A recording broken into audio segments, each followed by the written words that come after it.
I suspect our next agenda item will take rather longer than that and be a little more contentious. Could I invite Warwick to stay at the table? Marguerite, you're going to work from this end or that end? And could I also invite Richard Northey, local board member Richard Northey, as chair of the Working Party. Yeah, I saw Richard come in before. There he's right in front of me. Sorry, I'm looking into the light there. I only see silhouettes at this end. Yeah, I'll move the recommendation, Chair. Okay, the recommendation has been moved as a block, but may be voted on separately. Is there a seconder for the recommendation? I'll second it as one of the members of the committee. Yep, thank you, Councillor Cooper. So it's been moved and seconded. Marguerite, are you leading off or is it Warwick? There were a couple of minor comments I'd like to make to add to the report. One is to do with the nature of the actual recommendations. You'll notice that they're fairly fulsome, and that's because the legislation requires that the resolution that the council makes must include in it the reasons for any changes that it is proposing that are different to what took place at the 2016 elections. So where we've said that you're noting that you're taking into account certain matters, then that will flow through as your reasons for making the changes. And we've also included reasons for not making changes where we're not complying. The other procedural matter I'd just like to comment on is the proposal that when submissions are called, they are heard and considered by the Working Party. The final proposal in the end is made by yourselves. So as with any consultation where submissions are heard by a subgroup, the members who make the final decision must be fully aware and familiarise themselves with the submissions that were made. So we'll do our best to make sure that you get those submissions. Those were the only points that I wish to add, Your Worship. Shall I make some comments? Yeah, please. Richard, first of all, thank you for the task that you undertook to chair the Working Party. So we'd be very keen on your broad comments, but specifically your comments, I think, on recommendation D, which relates to the Manukau ward. Thank you. The Working Party had diverse membership, and we had robust discussion on the issues in a good, constructive environment. And I want to thank the other members, both the members of the governing body and local boards, who feel were representative and informed and have brought this report to you.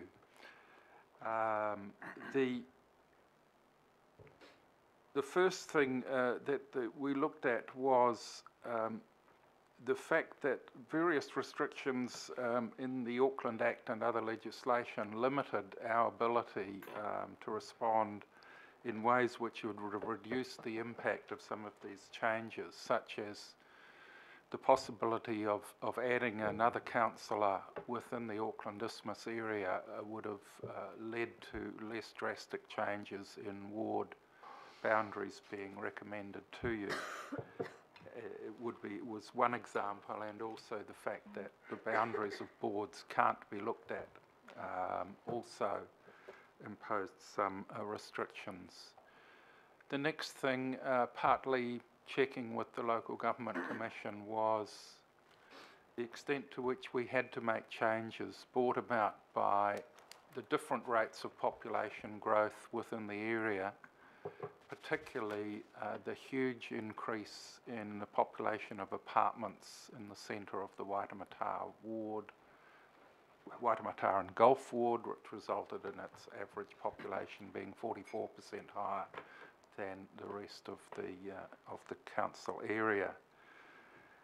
And clearly those discussions indicated that were we not to make any changes, then it would be the Local Government Commission coming up with boundaries that drastically redrew boundaries, more drastically, I think, than what the Working Party is recommending, because the plus or minus 10% criteria is important to ensure fair representation and is a strong criteria in the Act, and has been really in terms of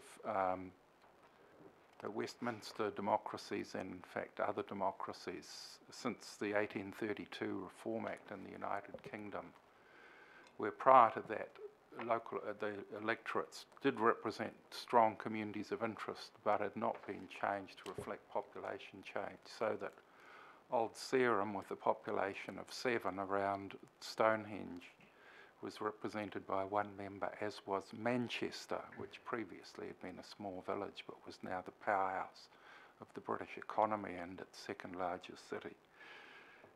That's an extreme, but that was the basis of ensuring as a major requirement that each elected represented pretty well the same proportion. And it's interesting that our wards, with a plus or minus 10% tolerance, are larger than parliamentary electorates, which only allow plus or minus 5% tolerance. So I think we really, if we're to be leading the process, then we have to come up with boundary changes. And the Working Party was fairly conservative about that. I felt that you might want to go through the whole region to get a balance of population within them, but seeing the officers indicated it was possible to get within the plus 10% within the isthmus, that the ward boundaries have been recommended to be substantially changed only within the isthmus. The question of Rodney being underrepresented is historical, and hopefully it would be sustained as a community of interest by the Local Government Commission were there to be appeals. This is a stage in the process before the public has its say, and finally there are rights of appeal, and we are limited in time frame, which is related to people deciding where they're going to be standing, and both those current members and future members, and making the electoral arrangements. So the process has to occur at this stage. When we came to look also about the balance of the size of wards and others, we seriously looked at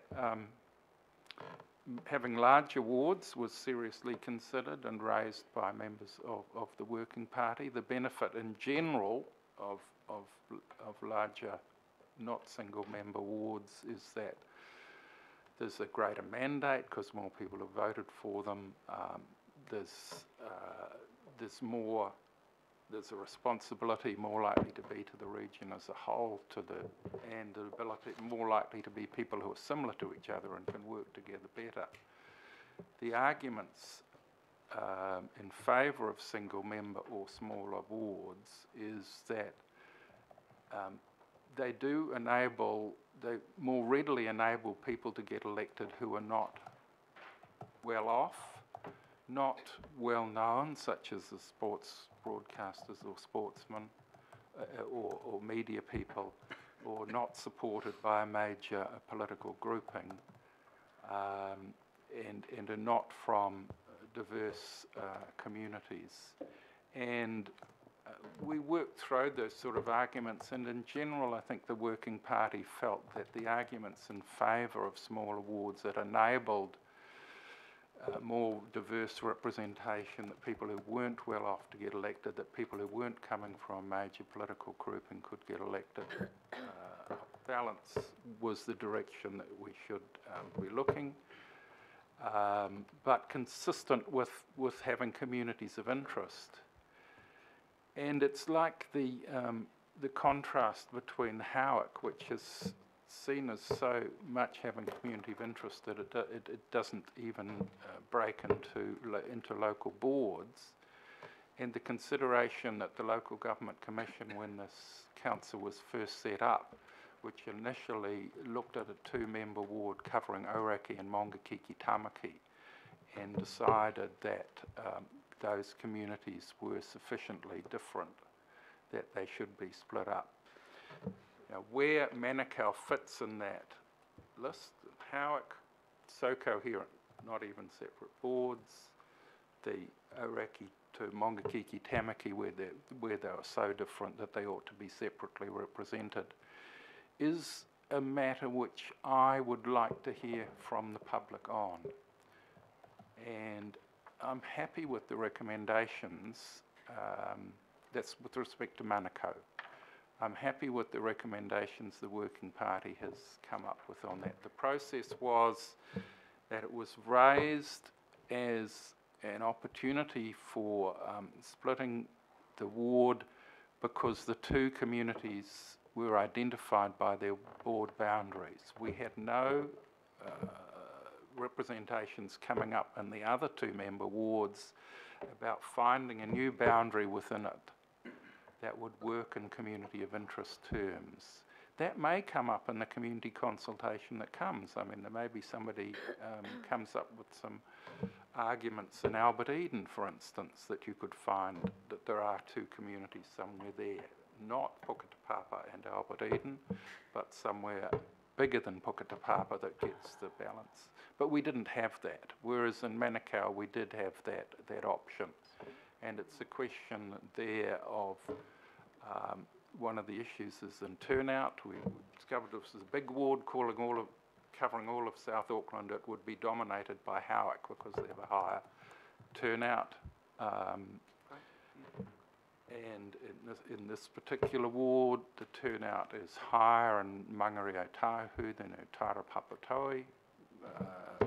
How significant that is a matter of debate. It's not as big as the difference that Howick outvotes the rest of the area.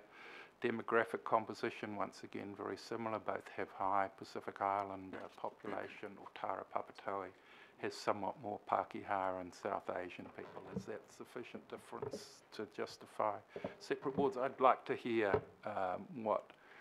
what the community says. And if you do adopt these recommendations, I think it's important that the wording be put there in a way in which it's clear that our view is not set. These are the arguments that could be put for separating the wards in terms of ensuring that those communities, if those communities are considered to be different enough to justify having a separate representation, or whether the sort of arguments you've heard today are more compelling. Those should be included in the discussion document to get community feedback. In terms of our process, in our first round of consideration, I moved that we put out splitting the ward. That was voted down by a majority of 2 at that stage. It was later discussed in the governing body workshop. There was more support for it there to be raised as an option, and when we reconsidered the feedback from the boards and from other sources, we agreed by a majority in that case to put out for consultation separating the ward.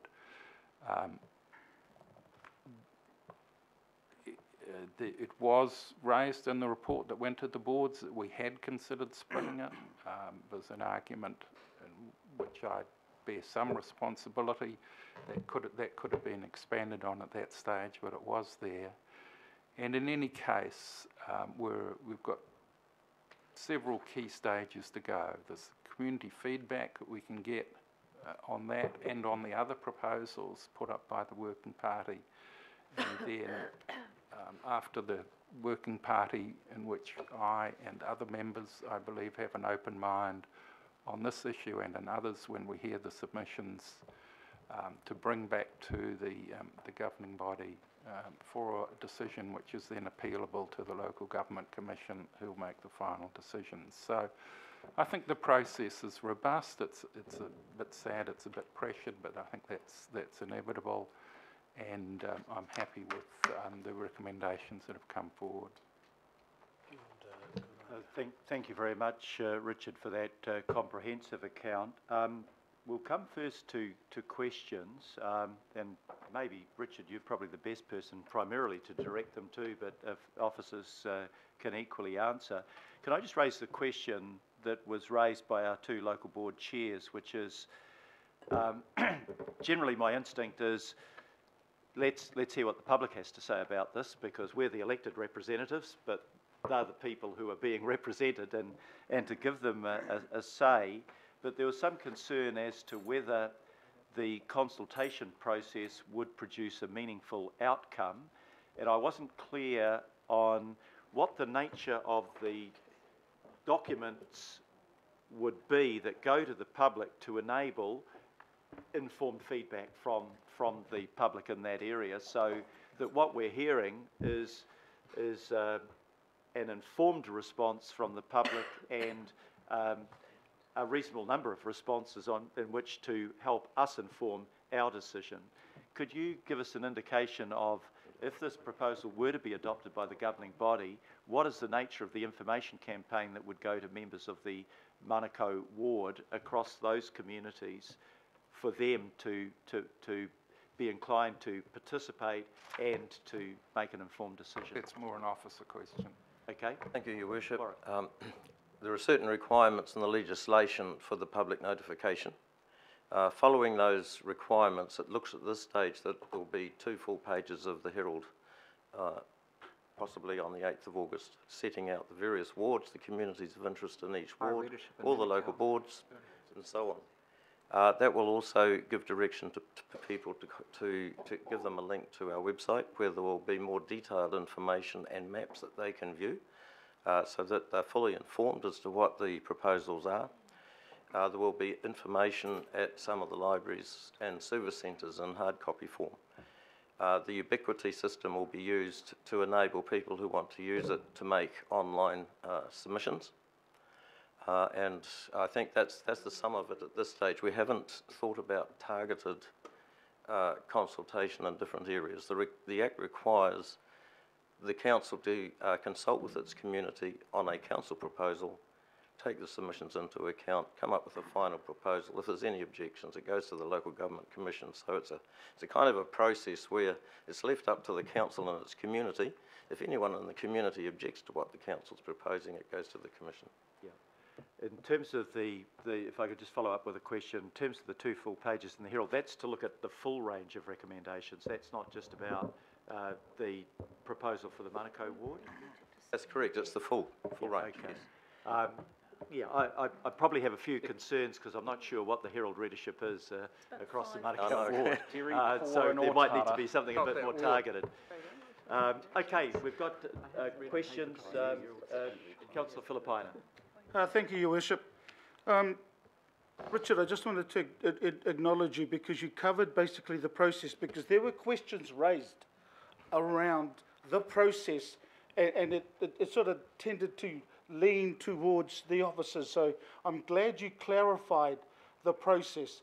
My question is in regards to the, and just want a clarification, you mentioned that when it was first brought to the working party, the possibility of splitting the Manukau ward was that it went out to the local boards and basically just mentioned that there was a decision that it didn't happen.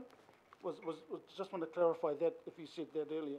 Yeah, well, I think one of the board chairs reported what the wording was. That is, that we had, as a working party, we'd considered it, but we'd, recommended against. It was raised as an issue, but not, in hindsight, sufficiently covered, because certainly it was a live issue for me and for some other working party members, and became more so when the governing body workshop occurred. Yep.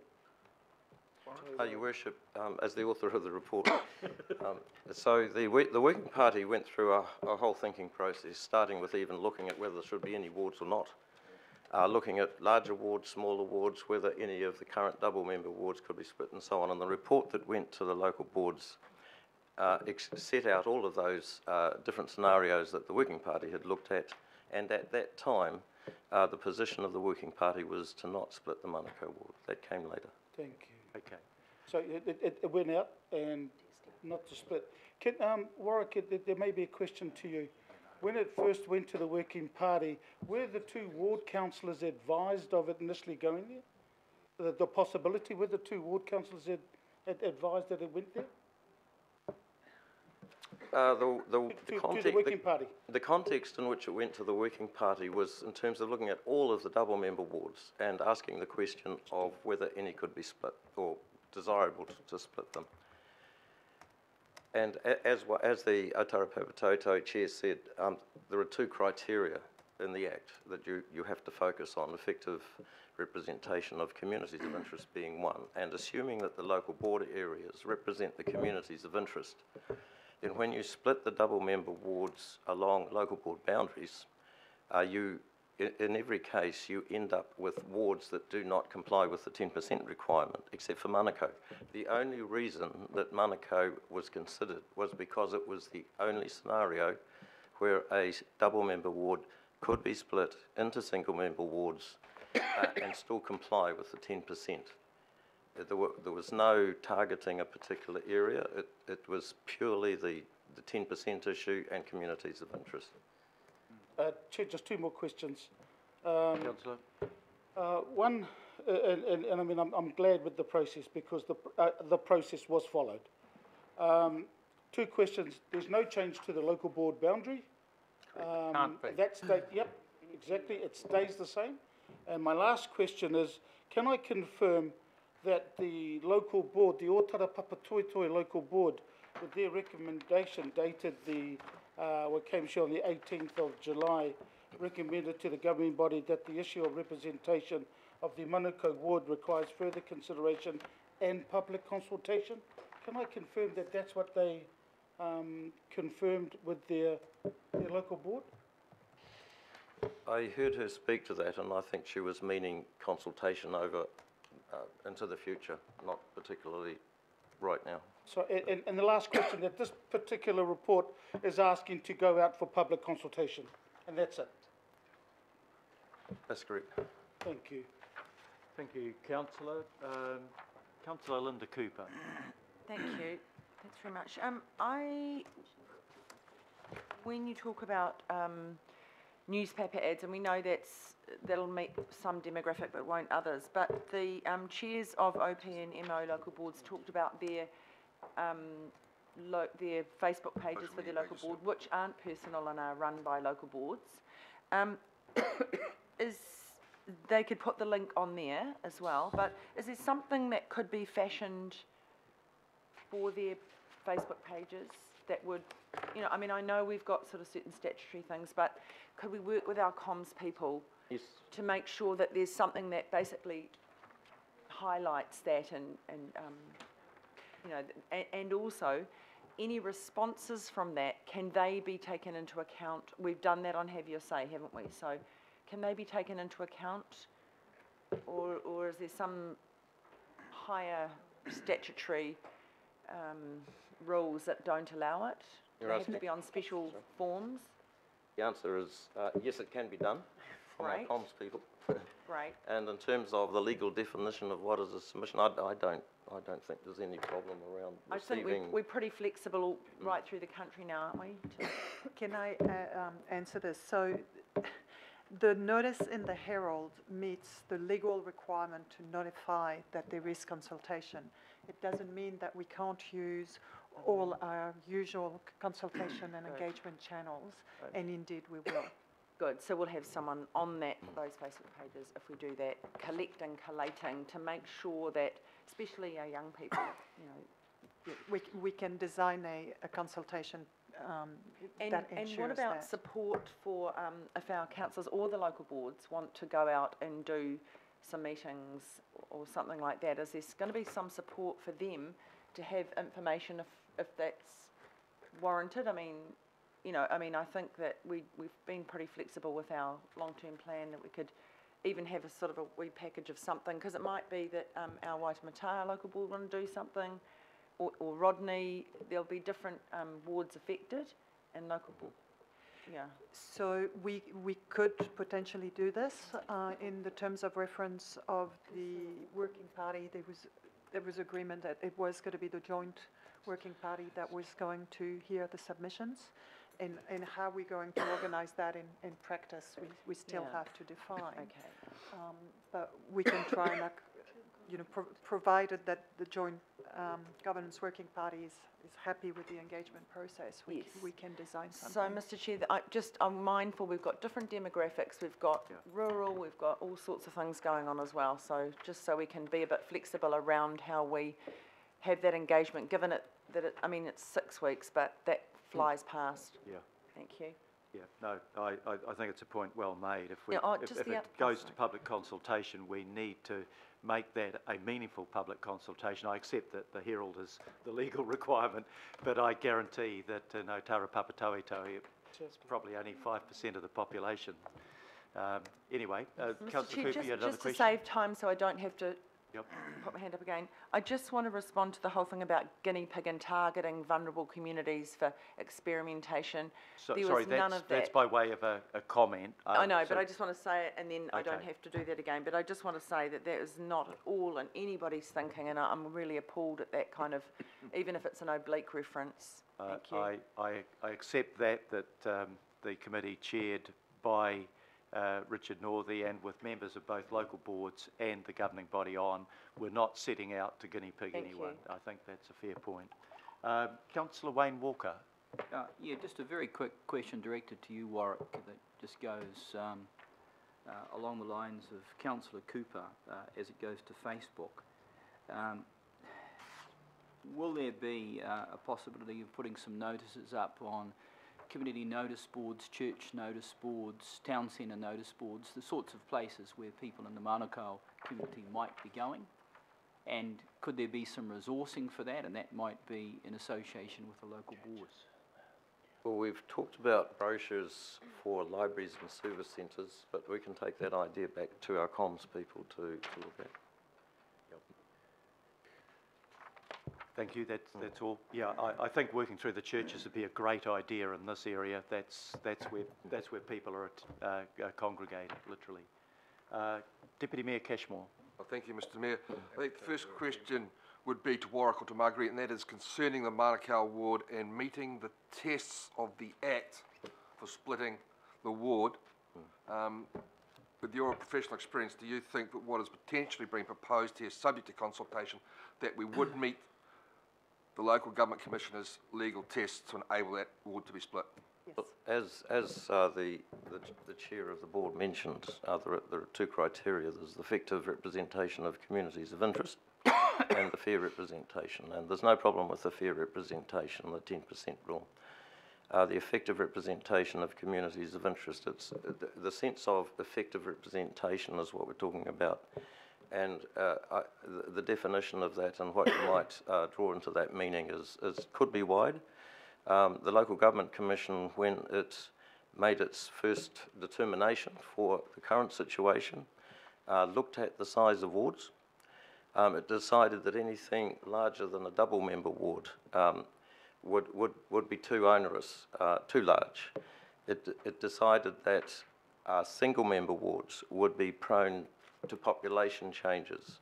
It aimed for most wards to be double member wards, but created single member wards where communities of interest required it. And the sort of things that they took into account were fairly wide ranging, including population changes and so on.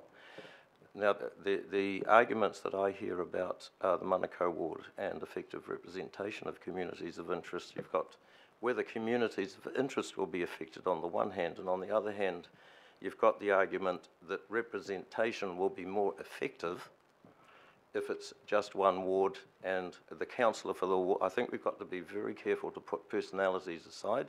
It's not about the sitting councillor, it's about whoever gets in at the 2019 elections and whether it would enable more effective representation if there was a split ward. Thank you. That effective representation is an absolutely critical part. My second question is actually to do with the Waitemata board. So where there's a request around, that it's plus 40% out of kilter with everyone else.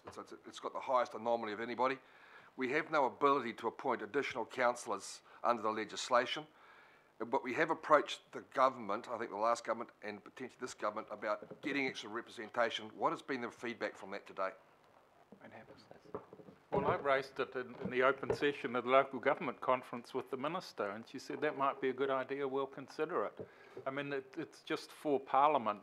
There are a whole lot of issues in front of Parliament, and this is for them, the not most urgent one. So it might be that in 3 years' time there'll be law changes to allow us an extra councillor, to enable board boundaries to be changed, but they won't be done in time for this. So that's my point. To date, 2019. I think we've approached twice and been.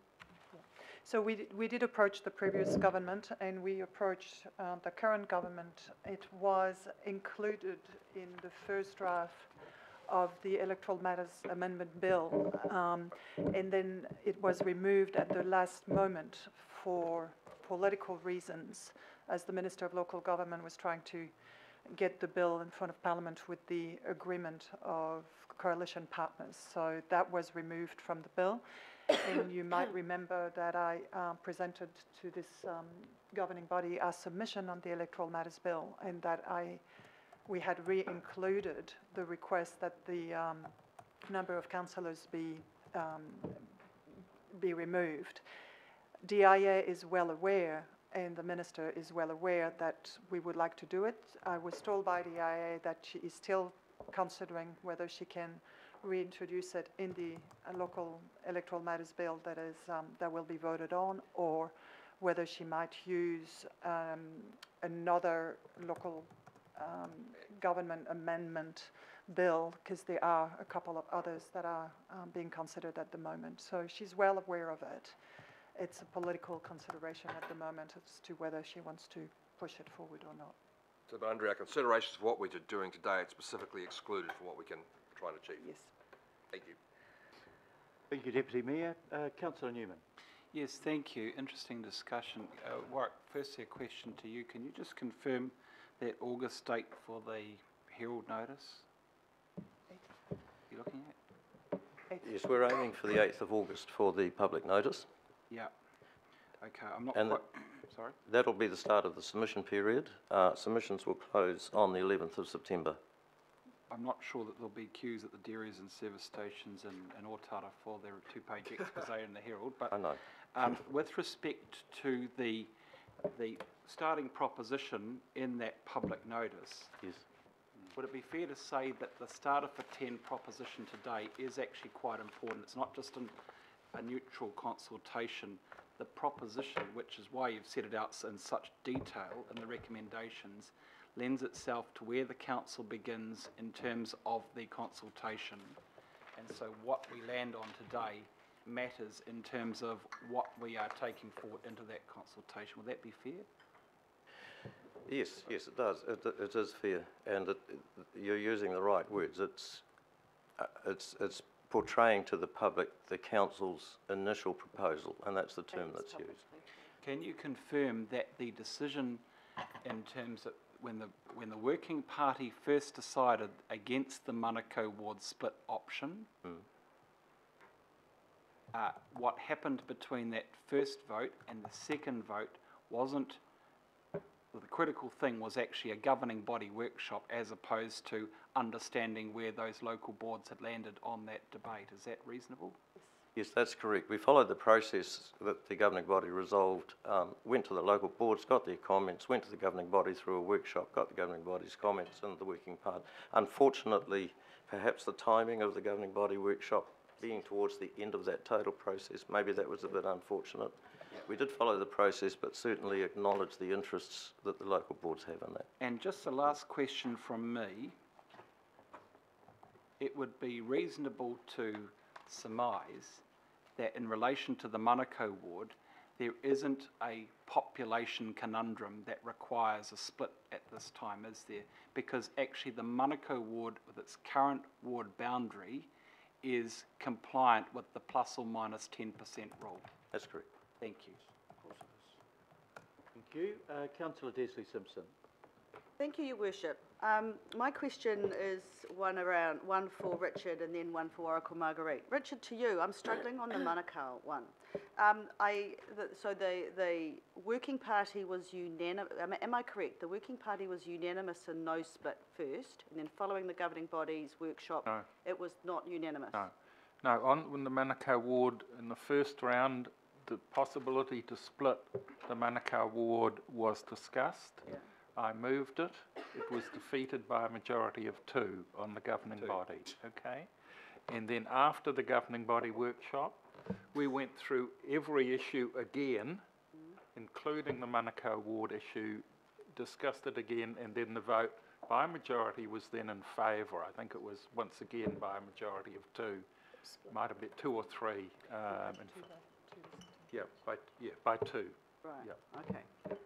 Okay, that was important to me, thank you. And my second question is around process of engagement to Marguerite and Warwick. Will we have any other input into that engagement process, or is today the only opportunity?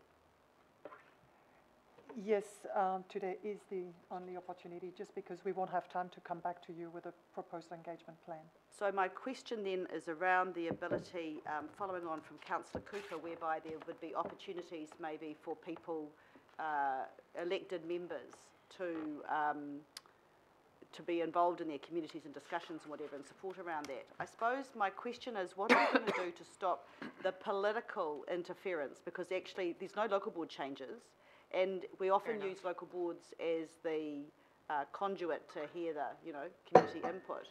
But I would hate to think one lot of elected members can be part of a discussion around the future of another set of elected members. So I suppose if it's going to happen, it should be just governing body only, or completely independent of any elected members. Would that be a fair comment? So our intention was to go back to the working party with the engagement plan, because that's why the Joint Governance Working Party was given oversight of the process, and agree with them how that engagement would take place. With regards to the engagement of elected members, well, it was envisaged that the members of the working party would hear submissions. I'm not sure how we can exclude politicians to engage with their communities to share their views on what should or should not happen. And I'm not actually suggesting that, but I was talking about the support. We've got to be very careful. Well, the question I was asking is, we probably have to be, this is kind of a little bit political. So I'm just trying to make sure that we've got a system that ensures that the politics are taken out of it, and maybe use a methodology that doesn't allow for political interference. Absolutely, I think that elected members will do that. But you see what I'm trying to say? You've got a number of local boards, obviously, that may or may not want the outcome that's being suggested. More politicians, not political. Well, I think all members of the working party have a degree of interest, and that's been discussed, and that power is given in the end, to the governing body, and because that power's there, there can't be a conflict of interest which excludes them. It can't be. The issues are not just about the governing body wards. There are some changes in boards. There's a name change, there's a subdivision change, there were the possibility of others. So there were issues that came up for boards, as well as the ward boundaries for the governing body. Okay, Councillor Chris Fletcher. Thank you. I guess I want to follow on a little bit from Councillor Simpson. My inclination at the beginning of this meeting, when the Mayor asked us to declare any conflicts of interest, was to say yes, because how can we divorce? An issue like this inevitably brings up political considerations. It's just the way it is. So I'd really like you to help me understand a little better where conflict of interest actually then cuts in, because this is important, and I want to put that question to you in the context of your agreement that whatever we put out with regards to Manukau and potentially in other areas as well, it does shape public thinking. It does frame the discussion. And so I want to understand better the role of politicians as we work our way through this, and where, with guidance from Democracy Services, you are going to ensure that this is monitored carefully to make sure there's not political distortion, because as Mr. Warwick very wisely said, this is not about individual politicians or people.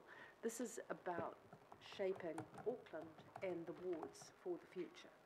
And it's up to the public to determine who they want in those positions. But I really would like you to drill down and help me understand the conflict of interest issue.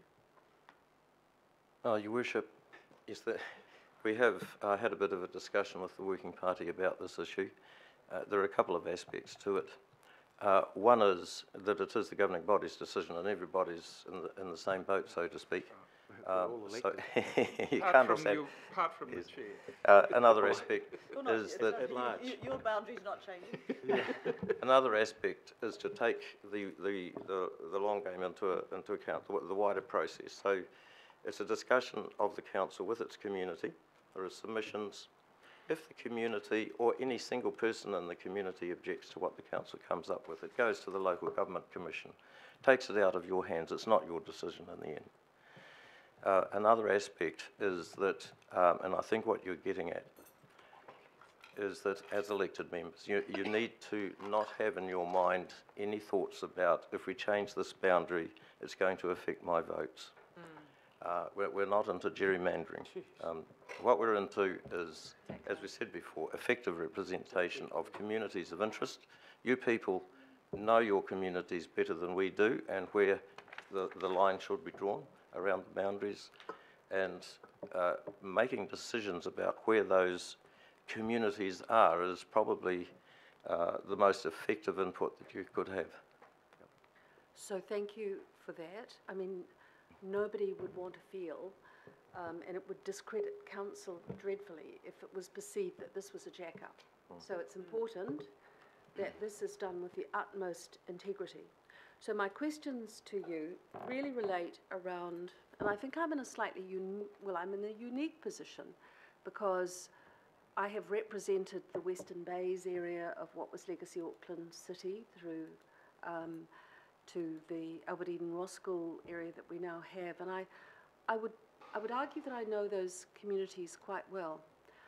I think in the option one, which is the option that you've put to us today, you have, I would appreciate your better explanation around the communities of interest issue, where those areas that traditionally have been associated with Waitemata and are very strong in people's minds about communities of interest, where they are now to be put into Albert Eden Roskill for the purposes of consultation, but because it does frame people's thinking, I'd like to understand rather better than what I've read in the report, what communities of interest will be disrupted with your recommendations.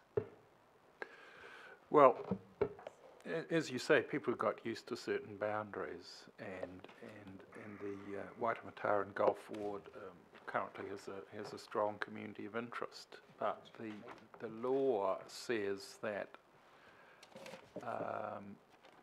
unless it's impossible to do in terms of community of interest, the Waitemata and Gulf Ward has to be reduced in size to be no more than plus or minus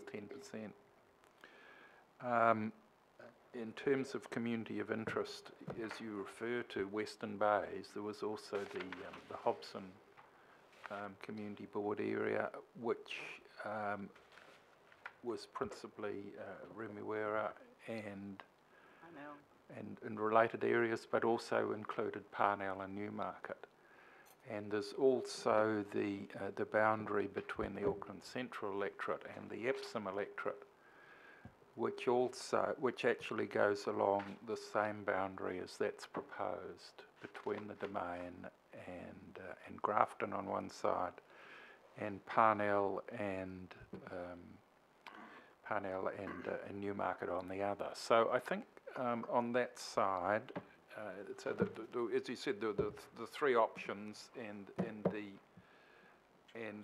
the Working Party recognised that a middle option would be less disruptive, the one that was at one side or the other. So that's why that half that had to be moved out was chosen. I think there are good, strong community of interest arguments there.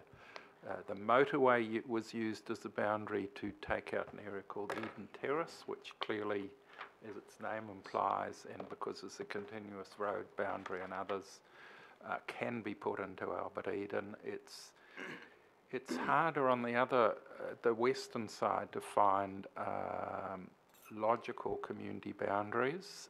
There is quite a strong community of Westmere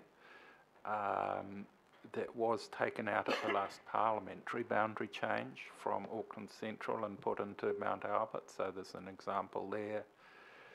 In fact, that particular boundary change, the parliamentary boundaries, went further into Grey Lynn being moved into Mount Albert than the Working Party had to go. And in that case, a strong boundary has been proposed along the ridge of Richmond Road and Surrey Crescent, which I think is the strongest available boundary to come up with a community of interest. That part of along to the west of Richmond Road does have links with Westmere in particular, and to some extent to Point Chevalier. So I acknowledge in the west the community boundary and interest boundary is not as strong as the current one, but the Working Party had to come up with one that worked, and I think we've come up with quite a strong boundary which hopefully can be sustained through the rest of the process. I just feel that, and I did participate in the Working Party, that I don't feel that the advantages, the benefits and the disbenefits have been fully explored of option 3, and that there has been not as much material with option 3 as I would have liked to have understood, because certainly from Waitemata, I believe that there would be, in terms of communities of interest, less disruption with option 3 than there would be with option 1.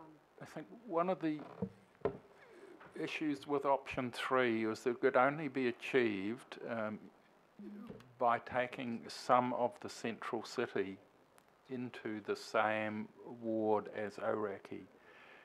And when the Local Government Commission decided on the boundaries initially setting us up, they were very strong on having a single member board which would include the islands which link to the central business district, and be the central business district and such other really close suburbs that were linked to it. Option 3 breaks up the central business district, and I don't think it would be sustained by the Local Government Commission. Thank you, Your Worship. I want to foreshadow that I will be moving an amendment to adopt option 3. Okay, thank you. Just on the conflict of interest issue, I guess I'm probably the only one that doesn't have a conflict of interest because my boundaries stay the same regardless. But it wouldn't have been much of a debate if we'd barred everybody from participating because they were conflicted. And I think Warwick's point's really important, that in the end, to ensure that everything is done without regard to any political influence, the Local Government Commission has the final say. Yep. So I don't think we needed to declare that interest. It's pretty obvious anyway, actually. Councillor Darby. Thanks. Sorry, can I just remind the last three questioners, we're still on questions rather than on comments. Thank you, Mayor. Richard, thank you for your work here. It's refreshing to see your intellect applied to it. And Warwick too, Marguerite. Look, just probably a technical question, really, and I'm probably referring, and I thank Councillor Lee for his councillor's memo here as part of the report. which draws me to the Foundation Statute, which is what we have to look at. And Chair Lotu emphasised that earlier on. Anything outside of that, we really can't consider. So going to the statute, I'm fascinated by the reference to population. And then I go to the interpretations of the statute, and I can't find a definition of population. And there is an assumption that it's a resident population. So what do we do in that regard when there is no, is there a definition of population, and why should we assume it's a resident population?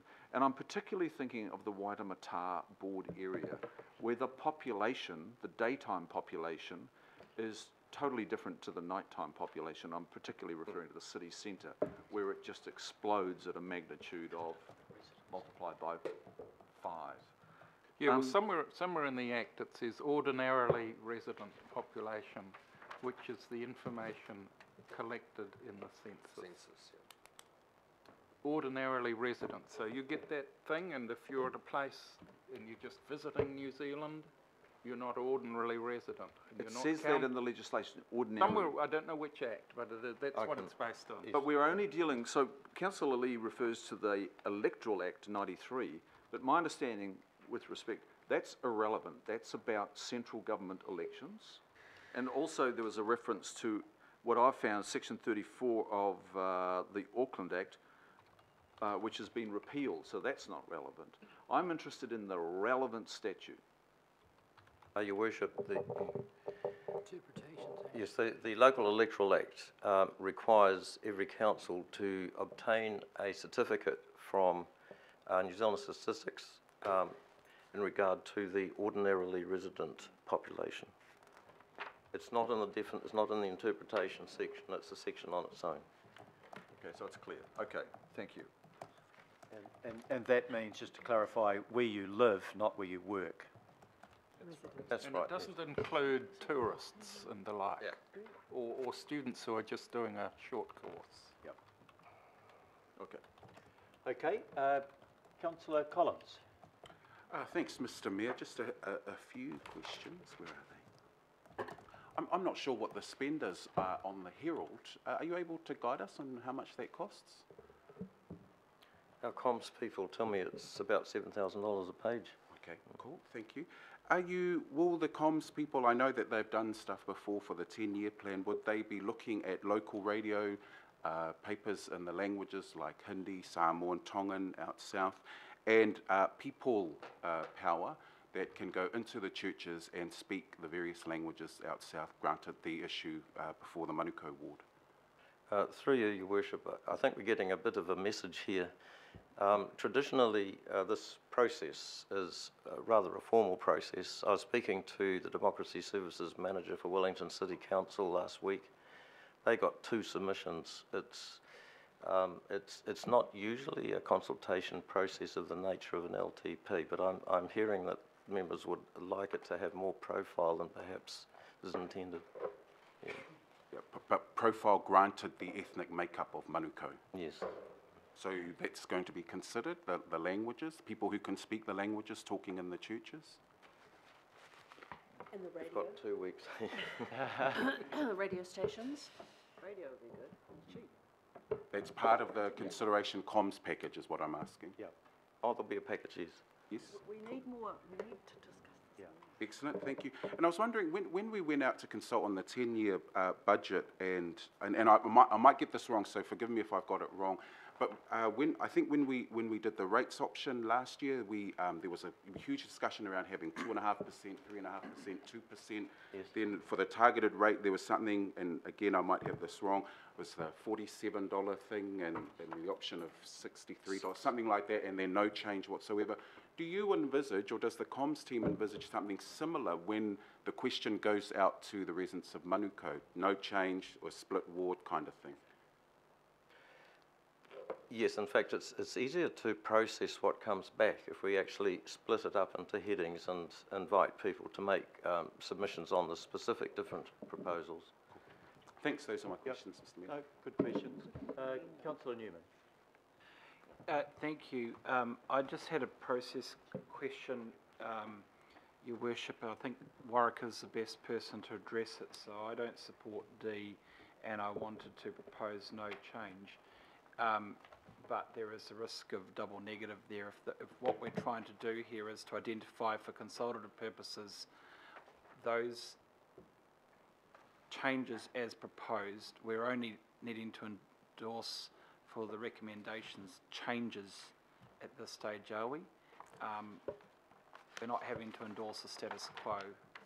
Can you just confirm that? Because if we're only endorsing change recommendations, then I'm not sure my amendment applies. Your Worship, if a particular proposal or recommendation fails, then the coverall is J at the bottom of page 3 of the report, I think. Propose that all other representation arrangements that were in place for the 2016 elections remain unchanged. I'll withdraw the amendment because, but we'll have a debate and a division on D. Yeah. I'm certainly intending to put D up for a vote, and rather than have a double negative, I think just if you're not in favour, just vote against it, and J will apply. Yeah. Thank you. Councillor Mike Lee. Thank you. Could I ask Warwick, I think, just taking up Councillor Darby's interesting point, the qualifications of a local elector don't appear to be in local election legislation, and it seems we must rely on the Electoral Act. Would it be fair to say that the qualifications of an elector and getting on the electoral roll for national elections is the same really as being on the local roll? Yes. Okay, thank you. If I could just raise, I have another amendment that's a parallel one to Councillor Newman's, in your name, Councillor Lee, and Councillor Watson seconding, and it begins that the present representation boundary arrangements be maintained for Waitemata. To be consistent with the decision on Councillor Newman, I think you would vote against C, and then that would leave the status quo.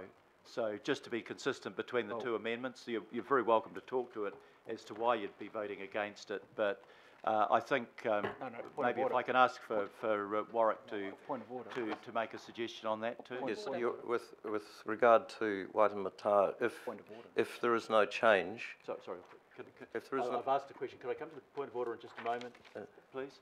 It is different because if there's no change, then we are left with Waitemata being the 43%, and to accept that as the status quo is a non-complying decision. So we would need to list the reasons as to why we feel. So we need the amendment. I've set them out. Okay, that answers the question and differentiates between the two. Was that the point of order? Well, yeah, Your Worship, it is, but I mean, we could actually accept a non-complying ward, but we would need to seek dispensation from the Local Government Commission for that. So I actually think that it's possible to have a debate and vote on the amendment that's been put up, but the consequence of that would be that we'd have to resolve to request dispensation for the Local Government Commission if that's where we finally land on the matter. It's a bit of a technical one, Chair, but Your Worship, but we would have to have agreement for the Local Government Commission. Yeah, absolutely, and the danger, of course, that everybody's aware of, if we don't put up an alternative and they reject that position that the council would take if it took that position, they would finally be the arbiter, and it wouldn't take into account what the governing body would have preferred. Okay, but I'll leave that amendment, Councillor Lee, in for the reasons that have been outlined. Okay, we have exhausted the questioning list. If I can now come to... Oh, I'm sorry, there's Councillor Hills. My question was just at what point because I think I want to hear more from Councillor Lee on his report. When does that come up, if the amendment's put forward, or is that because it's on the agenda? Councillor Lee will, I'm presuming, be speaking to his amendment, and that will be part of the discussion. Without rewriting, Mr. Mayor, without rewriting the report, I've actually summarised the key reasons in the amendment. Okay, good as gold. Councillor Fletcher. Just briefly. Councillor Fletcher, then Councillor Simpson. Just briefly, And it's really in response to Chair Lotu's submissions. But when you look at B, under the recommendations and the weighting that we must put on these things, it strikes me that some of the detail of D is slightly out of order. And if we're going to have controversy on this issue, I'd like to feel that the report has been entirely consistent. Could you comment on that, please, Warwick? Your Worship, that the reasons that are listed for splitting the Manukau ward include recognising that the Local Government Commission has already identified communities of interest in terms of determining what the current ward is, determining what the local board boundaries are. I was really looking perhaps more at 3 and 4 there, where that actually sits in the legal context of our considerations.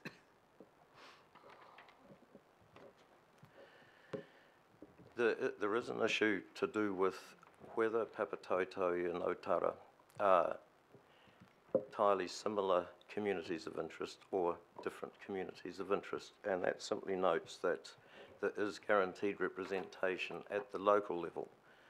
It's a kind of a by the by. It's not a reason for defining why you would draw a ward a particular way. And 4? And 4. So that's listing the reasons that I've picked up from those who have experience of working in the area of why having 2 separate wards would provide more effective representation. But would that not apply to other wards? I mean, to what degree of detail did your investigations go into? I'm just wanting to be absolutely clear that we're putting the weighting on the right issues in terms of our legal requirements. Well, the legal requirement is the effective representation of communities of interest, and in terms of what is effective representation, we've noted in the report, even for single-member wards, the size of our wards, a single ward is the size of a district council in some places of New Zealand. They're large wards. So that's one consideration that could be useful to take into account in this context. Although I've said this shouldn't be about sitting members, the current sitting member says that it would provide more effective representation if the member could just focus on one ward rather than be a member serving 2 local board areas and being part of a double member ward. I find it interesting that other governing body members that have 2 local boards to work with and liaise with were not consulted on this to find how their experience has been, because there are a number of us who have to report to, in the case of local boards. No, that's your combined experience will lead to the decision making, I guess. But it's only today that we make a decision today. With due respect, Councillor Fletcher, you were on leave when we talked to different councillors about it. Yes, but we did raise it again at the workshop, which I was present at. However, we move on. Okay, thank you. Councillor Simpson, last question, then we get into the substantive debate. Thank you, Your Worship. Look, my question actually is to you, because I don't recollect any time that we have made recommendations at this committee that includes going out to the people of Auckland where we haven't seen that material. And I suppose the concern that I'm hearing around the table around will this community even engage, will the traditional methods that we've used in the past that have seen a low engagement help them to really engage. So my question to you is, would it be helpful to have another recommendation where the local board members from both local boards could see, approval, have input into the types of ways that we engage with their communities with regarding the splitting, the potential split, if that's what's going to happen for those 2 councillors? I think if the question is about communication, there has been a number of comments around the table, including from myself, that says if we're going to go out to consult, we've got to try to make that process meaningful. Otherwise, why are we doing it? Yeah. We could either amend it, or we could simply ask for an assurance. Depends. It's up to anybody wanting to move an amendment if they don't think the assurance is sufficient. But I think what we're looking for, Warwick, is an assurance that we will endeavour to get, because it was a concern raised by the two local board chairs, we'd endeavour to get some meaningful engagement. And to me, you know, with a reasonable knowledge of the area, that would involve things that might involve, for example, going out to the churches rather than, you know, obviously the Herald by itself is the legal requirement, but it doesn't actually engage. We need to look at ways, and I would hope that you might be prepared to work with the boards to look at meaningful ways of getting people to engage back, so we know what local people are thinking. Because we don't know what local people are thinking, the exercise is a reasonably futile one. So maybe, Councillor Simpson, you could either move an amendment, or Warwick might simply say, look, I'm prepared to work with the two local board chairs to work out within the constrained period of 6 weeks how we can best engage with the local community. Warwick, would you like to comment on that? One thought that comes to mind is that because we've got some recommendations that don't comply, the thing will end up with the Local Government Commission. The Local Government Commission will be interested in what engagement we've had with our community. And so having some assistance from the local boards would help us. Having said that, there needs to be some caution around it. As a council, we can't, I think our hands are tied a little bit in terms of trying to swing it one way or the other. We have to provide factual, neutral advice and to help people come to their own conclusions. Yeah. If I could just maybe make a comment on that. I was at the Otara market on Saturday, which is not perfect because there are people that come from all around the place on it, but you would need to have some form of handout that says the arguments for, the arguments against. Yes. If we go out pushing for one particular solution, then we're predetermining the outcome. Okay. So I think the communication needs to be neutral about seeking from them their decision based on the arguments for and the arguments against. Is that what you'd have in mind? Does that help, Councillor?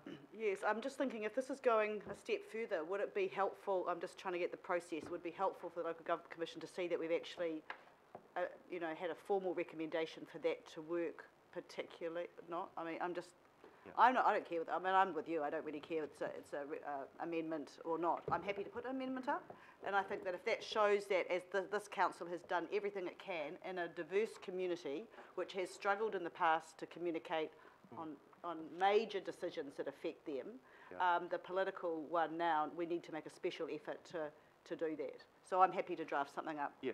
There's one other point that probably needs to be made. We're going out with an initial proposal. If we come back and the evidence from the local people is we don't really want this, or there is no engagement, then our initial proposal will not be our final proposal. Yes. And that's why I say to make this process meaningful, we need to be able to engage and have the confidence of our governing body members, both of them, and our boards, that exercise was done properly to get a representative idea of what local people were looking for. Yep. So my question to you, Warwick, would it be what's your view? Do you think, from a process perspective, an amendment, or will you just do it? The Local Government Commission actually it has the statutory responsibility to provide guidelines, and in the guidelines it says before you do your statutory formal thing, we encourage you to do your engagement with the community, what they call pre-consultation engagement, and.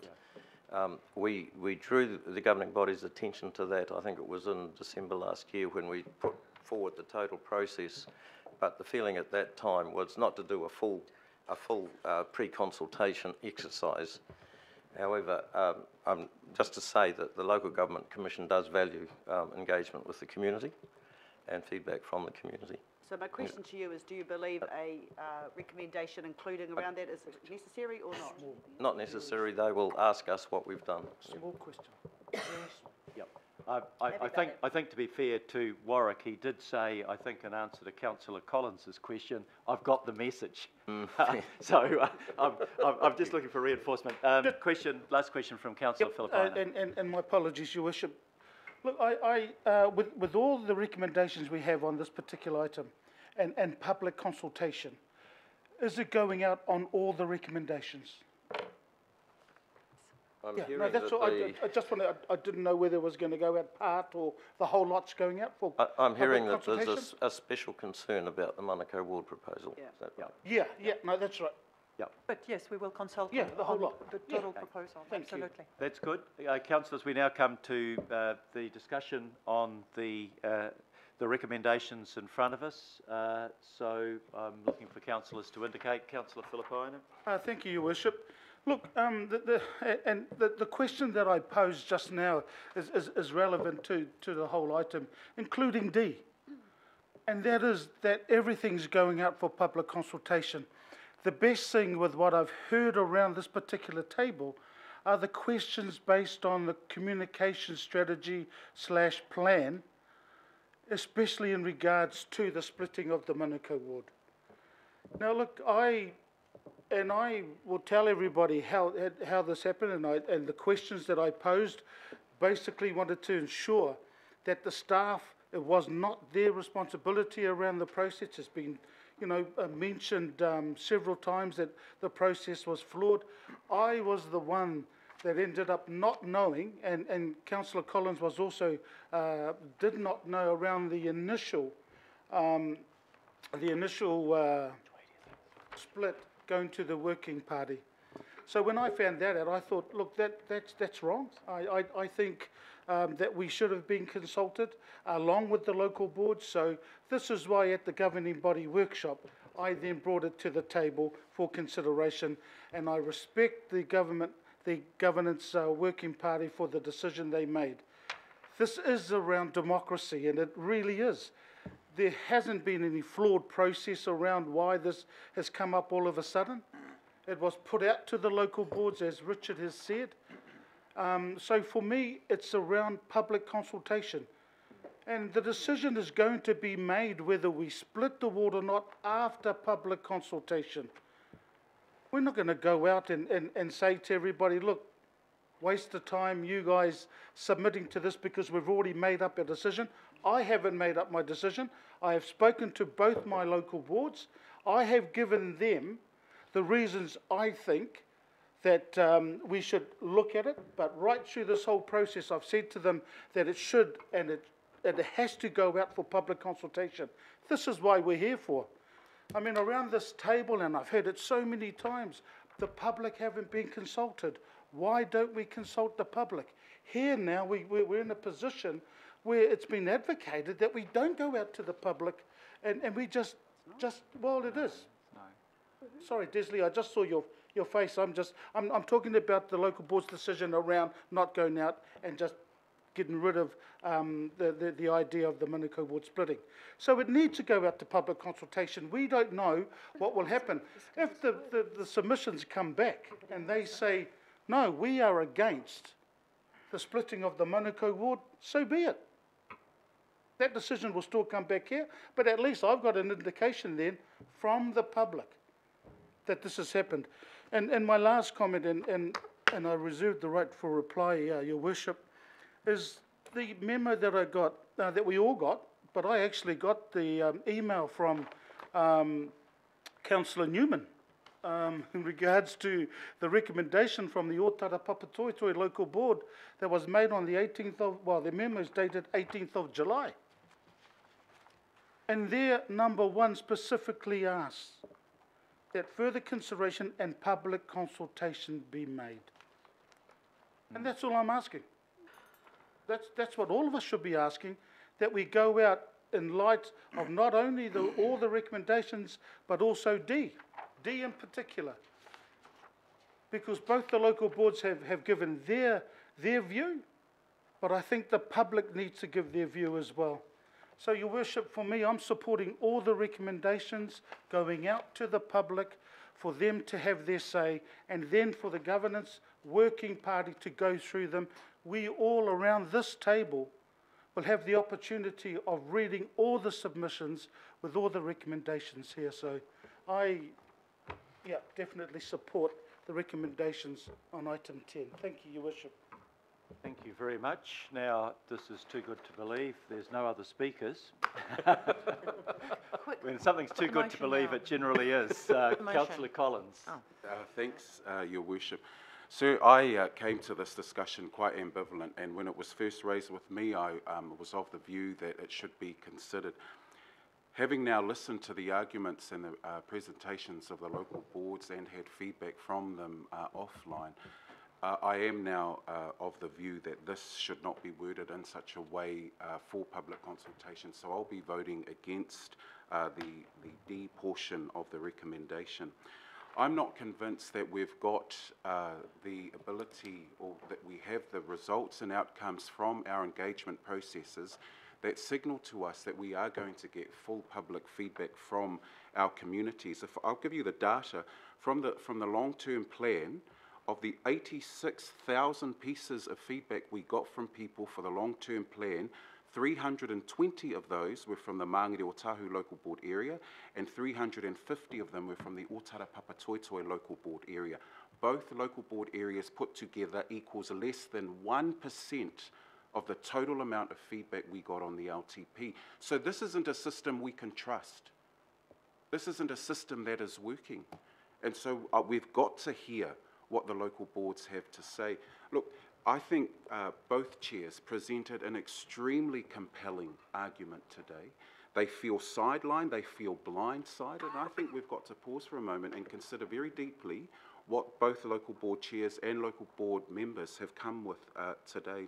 So it concerns me, sir, that we're about to go to public consultation with a comms process we know very little about. We've been given all sorts of assurances, but this is the results we get back. Less than 1% of the total pieces of feedback through the LTP process came from the Manukau ward. We cannot be confident that we're going to get the level of feedback back from this community that's going to allow us to make the decisions we want to make. There was the comment earlier that Chair Fuli made around experimentation and feeling like the guinea pig, and people saying that, you know, that makes them feel uneasy, or was a comment that isn't acceptable. Well, sir, I can refer you to numerous pieces of research and evidence, even amongst youth gangs, that have been researched to death in South Auckland, who've all said the same thing. So it doesn't matter that Chair Fuli said it. The fact is, the research amongst young people says it all the time. We're constantly being felt like the world is having things done to us, and we're not being engaged. And I think that's a concern we should take on board. So I came in to the original discussion ambivalent. I'm now of the view that it should not go out to consultation like this. There is no need for it. There's no compelling case for the ward to be split or for the communications to go out in this form. I did want to offer my thanks, though, to people from the committee who've stayed in touch with me, both via email, so it's all publicly available if people want to find it, and that's to Chair Dalton, who's sitting behind me, and Councillor Newman. As the discussions have been going on, they've been offering their views on how things have been going, and I've been really grateful to them, and I like things emailed to me, because then no one can say that I've got things going on in the background that can't be made available to the public. I would encourage this table to vote against option D for the reasons that have been so clearly outlined by the local board chairs and the local board members that have come through today. There's no compelling reason to split the ward. There's no compelling reason to undertake a comms process where we know we're going to fail them, because that has been that's been the ultimate outcome from all of our attempts to communicate with this community. If we don't have people who are going into the churches who can speak the languages, if we don't have people going into our temples who can speak Hindi, in all of those languages, then we're not going to get that kind of feedback. Going into the flea market, giving people an option scenario in English does our people no good at all. English is my second language. I went and did a degree in English just to prove to my family that I could speak the blimmin' language. Hey, and so if I can use that language here, you can only understand what our parents are saying. There is, the final point I want to make is that the leadership issue here. And we've seen the leadership of both local boards state very clearly that this is not advisable. The reason why our people put these people into these positions is because they speak on their behalf. And so I think we've got to be really careful around how we view feedback, in the sense that our people expect our elected representatives to speak on their behalf. They have spoken very clearly, very concisely, and very compellingly this morning, and I think we should support the view that they have come back with. We can come back to this issue within the next 6 years. There isn't a compelling case, and I would urge people to vote against the option D. Thank you. Thank you, Councillor. Councillor Newman. Yeah, interesting, Your Worship. It's been a good discussion. I want to firstly thank the chair of the Working Party, Richard Northey. Your Worship, Richard and I have been in various debates over boundaries in various forums through the years, and he is always very thorough in his preparation, and I want to commend him for the way in which he chaired the group, because he has, I think, been very inclusive, and I appreciate that. Your Worship, when we had this discussion, and the initial discussion we had was around all of the ward options, including at-large and much, much bigger wards, I said quite candidly, I support bigger wards. I would like to see, for example, consideration given to every ward south of the Tamaki River being amalgamated, because, you know, personally I think there's good argument for that, and if I was to put on my self-interest hat, that wouldn't be too bad.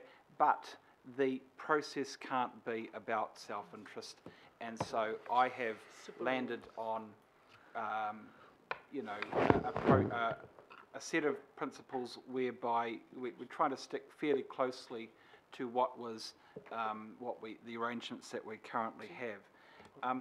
Your Worship, there is a mathematical reason to consider changes to the Waitemata and Gulf ward boundary, and that's because of the population exceeding the quota.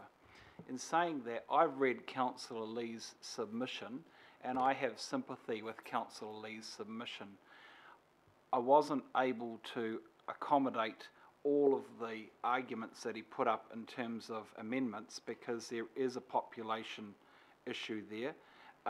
But that being said, for example, I don't support Roman numeral 3 in C, and I don't support Roman numeral 5 in C, because I think that there are important community of interest arguments that are, should require that there not be changes in certain parts of the isthmus wards.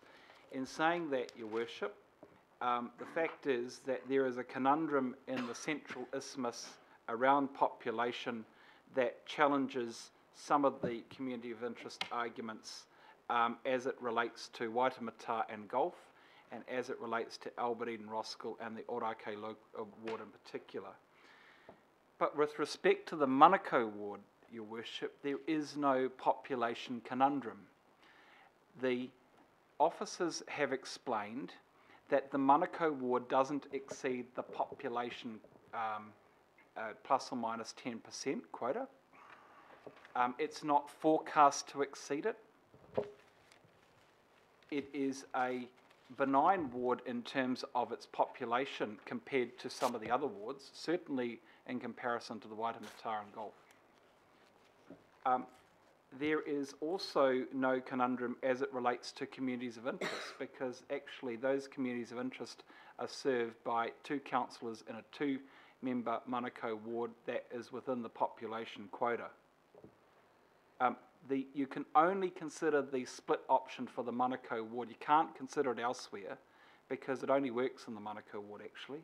Exactly. Issues around arguments around workload and capacity are not relevant, and that we shouldn't be designing bespoke wards.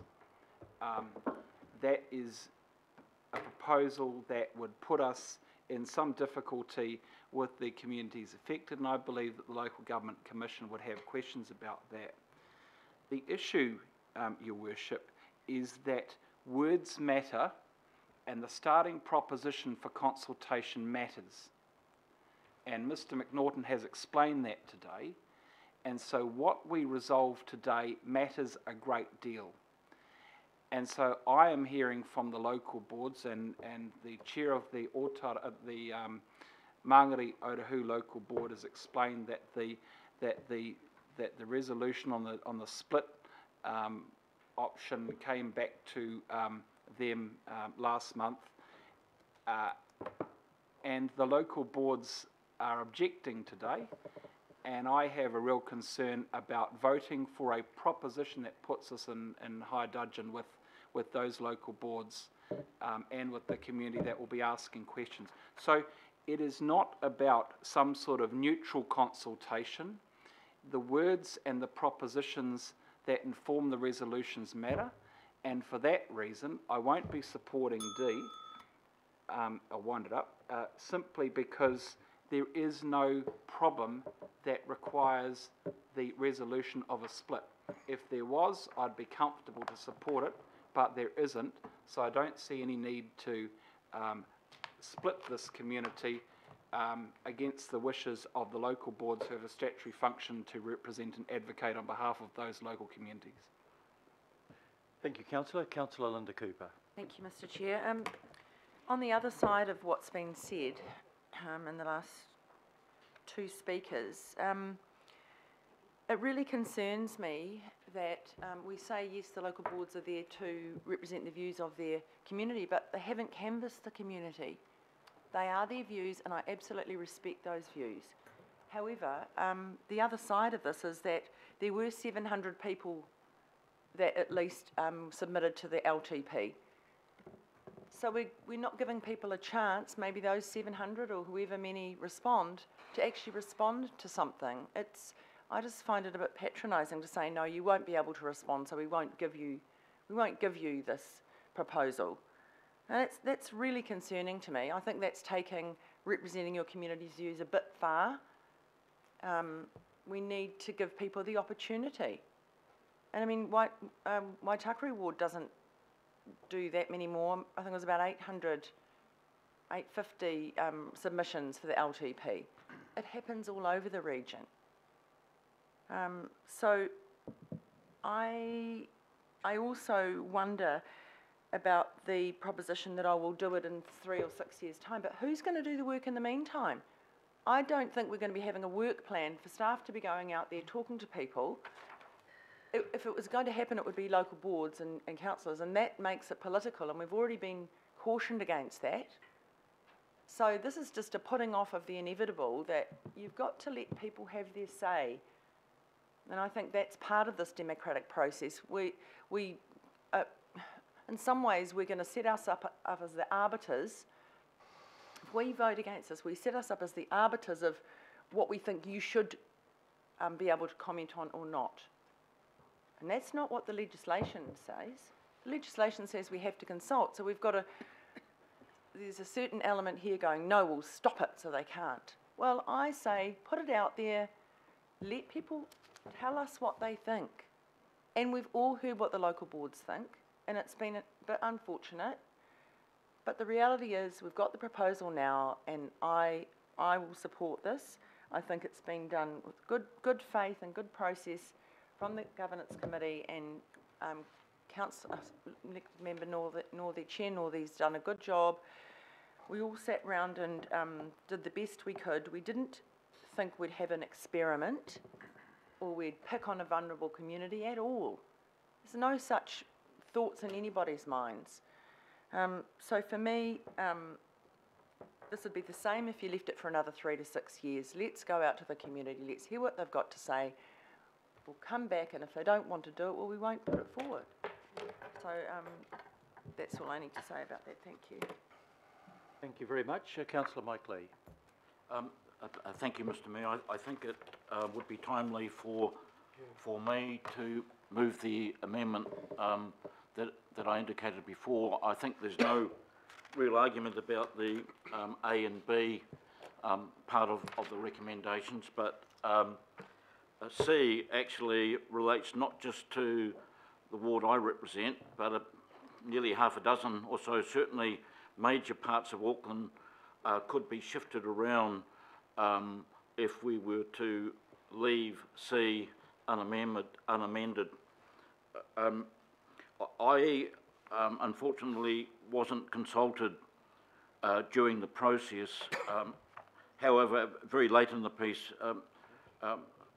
Warwick and Brian Osborne, the statistician, came to see me, so I'm very grateful for that. To be honest with you, I felt a little bit miffed that I wasn't consulted, given how long I've represented the area. However, it did stimulate me to delve into the matter more than what I would have, I guess. And what I found in terms of enrolments and percentage of electors in this particular ward was quite amazing, and seems to be aberrant not only with the rest of Auckland, but the rest of New Zealand. And I guess it really underscores the evidence that Auckland really is an international city in the full meaning of the word. As the process went on, information, I guess, came out, and certain members of the public approached me and said, wow, one man representing 119,000 people, that's amazing. And I had to say to them, I'm not really much of an atlas, because I have 17 local board members working along with me, including board member Richard Northey, sharing in decision making and indeed taking a leading role in this particular case in decision making. And there's also, I also would say, well, what about the mayor? He represents how many people? 1,087,986. So that's one person.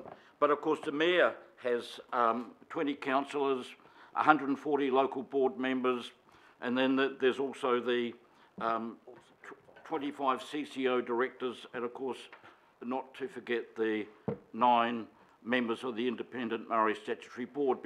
That just underscores my point, members, and that is the Auckland Council is quite unusual in the New Zealand environment, quite different to the 77 other councils that the local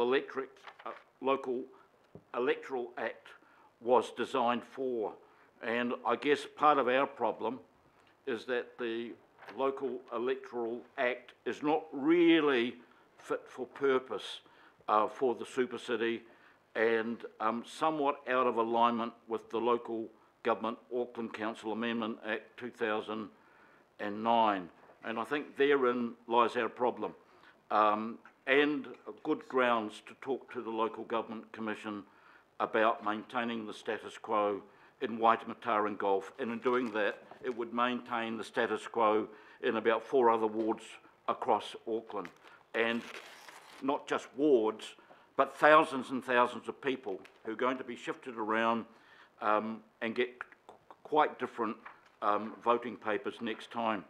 So that's the point of my amendment, Mr. Mayor. And the unusual factor, I think, that has come to light is that the remarkable low percentage of people in the Waitemata and Gulf ward who are actually able to be on the roll, 51%. And that relates to the special nature of the inner city. We all know that the inner city is special and different and international and all the rest of it, but I've never actually seen figures before to underscore the difference between this part of the city and the rest of Auckland and the rest of New Zealand. So I just want to put up an amendment. I think it's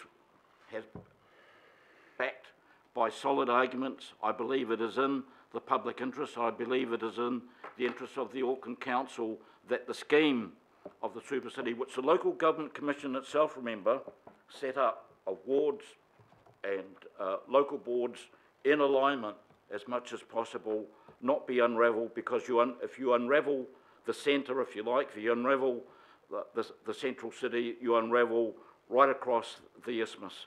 And this proposed amendment to the ward boundaries cannot stop here, will have to be changed regularly and with consequent disruption to, I guess, the electors and confusion, and I believe this will not help participation in elections. And don't forget, despite the remarkable overrepresentation, or on the other hand, the remarkably low number of people on the roll, we all know that the Waitemata and Gulf Ward, whether it's the islands or the city, is very politically aware. Election contests are well participated in, could always be improved. But however, I think disrupting the communities of interest built up since the establishment of the Auckland Council do not justify sole reliance on one aspect of the Local Electoral Act, which is the mechanical plus or minus 10% rule. Thank you very much. Thank you very much, Councillor. We now have an amendment on the table, so the debate at this point focuses on the amendment. So could I just have speakers, please, who wish to speak to the amendment, and then we'll vote on that. Councillor Hills. Yeah, thank you, Chair. I completely agree with Councillor Lee. I know that there's been so much work done on this, and I think the focus, rightly so, is on the plus or minus 10% rule. And I think if it was only that we were going on, then the argument would be absolutely all about that. But I think, and I thank Councillor Lee for the work he's put together on that. It is a special case. Waitemata local board area is a special case because of all the things that Councillor Lee says. The other thing is that if we're wanting to increase engagement, and I know we have to wait for legislative change, and maybe if we make this kind of what may seem to some people as an outlandish decision because of the large overpopulation figure, maybe it will push the legislation to align, because I think misaligning Waitemata local board to have several council wards and several council laws to deal with in different parts, even after 8 years, people are still confused of their local boards, their ward boundaries, who's electing who. I think that the areas we are trying to slice off in Waitemata are communities of interest to Waitemata. I think it does then affect those other wards. I think it's clearly a mistake in the legislation that when you are doing a population review that the local boards don't align with that review. I think it's extremely problematic to confuse people, I guess. We have a seriously low turnout for council elections, and I think this will contribute to even more confusion and uncertainty if we aren't aligning it as much as possible. The other thing is that it is we use the argument on the other foot for Rodney and say, well, it's about community of interest and it's a very large ward. I know we're under population, but it's a large ward for a councillor to deal with. Well, I'd say it's the flip on this side. You've got a huge number of people over the population, but you've got a much smaller geographical area to deal with. And like, I've spoken to the local board about it too. They have very many other boards making decisions for the area, for the waterfront, the city centre.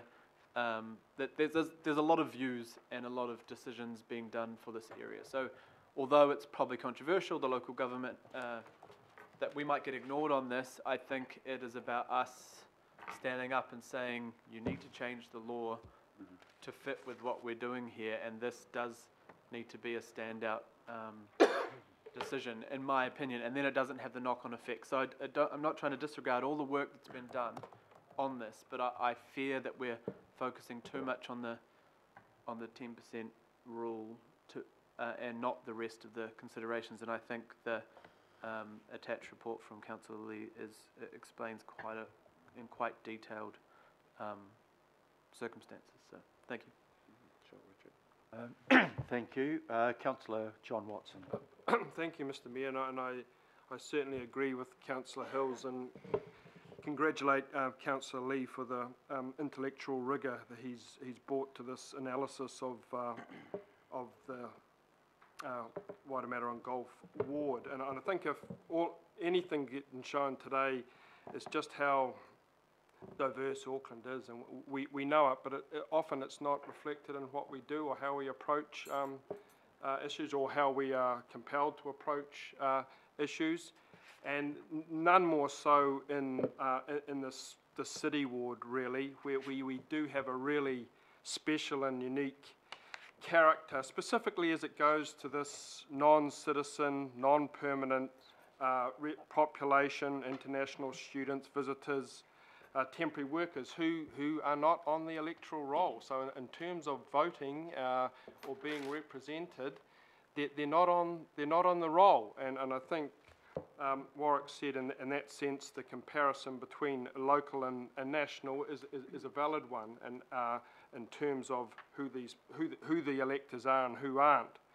And that's kind of reinforced a bit with the various electoral acts that Councillor Lee refers to, where it's the electors, not the population, that's emphasised and as a determining element. And if you look at the electors then, I mean, it's quite revealing. And Councillor Lee did that analysis there of the other wards, and you find that Waitemata and Gulf is actually less than Ōrākei. It's about the same as Albany. Councillor Walker, you might be interested to know that, and just a little less than Albert Eden. So on that elector basis, it's not out of sync, as Councillor Hills was saying. So that the population driver really doesn't fit in with the electors. And we know, of course, we're told quite clearly that that the legislation allows the council not to comply. So if the compliance would result in splitting communities of interest, or joining disparate communities of interest. Well, I don't think you could get a more stark example than the Waitemata ward of how compliance would affect not just that ward, but I think the cascading effect that was referred to also. A decision here then goes on to affect the neighbouring wards, Ōrākei, Tamaki, Mongakiakea, Albert, Eden, and even the Foe. So after the huge tumult of the super city right across Auckland, I would have thought, a starting point in our consciousness should be of not subjecting people to yet further dramatic change. And that's exactly what's going to happen here. And in the case of this central city ward, it's going to probably exacerbate this kind of very unusual differentiation between the population and the electors. It's going to make it worse. It's actually going to make it worse. So I think given all those circumstances, I think this is a very strong case to really not comply with the population 10 up or 10 below that seems to be driving everything at the expense of the communities of interest, not just in the Waitemata board, but in these other local board areas that's going to be affected as well. So all that said, just with respect of this ward, Mr Mayor, because I would like to have something to say about the Manukau one also, but in terms of this one, I think Councillor Lee's made a really compelling argument that's backed up by the relevant statistics and associated legislation, I might add. So I think, you know, we should be making the case for non-compliance rather than moving all the other bits around the chessboard to fit this rather artificial construct of just looking at the population in this specific ward. So I certainly plan to support the amendment, not surprisingly given that I seconded it, but I've further persuaded myself listening to Good to hear. Thank you, Councillor. We've had 3 councillors speaking in favour of the amendment. Is there any councillor that wants to speak against it? If not, I'll speak because I think that both sides of the picture need to be given. My understanding is that this ward is 44% above the population quota, and my understanding from people who know a lot more about these matters than I do is that the Local Government Commission will not sustain that, and if we have not made a submission on this, then they will unilaterally move to alter the boundaries, which means that far from us determining where the boundaries should be, the decision will be made without regard to our view as a council or without regard to the view of the people who live in the ward. Let me remind councillors that this is the initial proposal. If we don't make this proposal and we are not proposing to change the boundaries, we will never know what the people in the constituency think about what the working party's favoured option was. And I think it would be valuable for us to have feedback from the people in Waitemata to know where they think the communities of interest lie. And we've used the term communities of interest quite widely today. In every one of the wards that we talk about, there is more than one community of interest. That's the truth. People don't necessarily regard themselves as belonging to a politically representative area. They talk about their neighbourhood, they talk about their local community. Why I think that the Local Government Commission will move unilaterally on this is because one of the critical factors that they've asked us to take into account is fair representation. And fair representation generally means that everybody's vote is roughly equal. That's why they set the plus or minus 10%. And if you have something that's way out of whack, that means that there are a whole lot of people there that are being underrepresented on a per capita basis. So I think you will find that the Local Government Commission will intervene on this and will make a decision. And I would rather that they make that decision on the basis of the feedback that we have got from the people living in the area, on the basis of what the working group's preferred realignment were, and they get the feedback from ourselves. My understanding is further that I think correct me if I'm wrong, Richard, the Waitemata Local Board was in favour of this particular alignment. Am I accurate on that? Yes, they discussed it in detail and resolved unanimously in favour. I think Mr Northey actually wrote the recommendation, I'm told. Yeah, sorry, please, Councillor. I've got the answer. I didn't know the answer, but I have the answer now. The Waitemata Local Board voted unanimously in favour of this particular alignment. So the danger then becomes threefold, that we have no input into the Local Government Commission's decision as a governing body.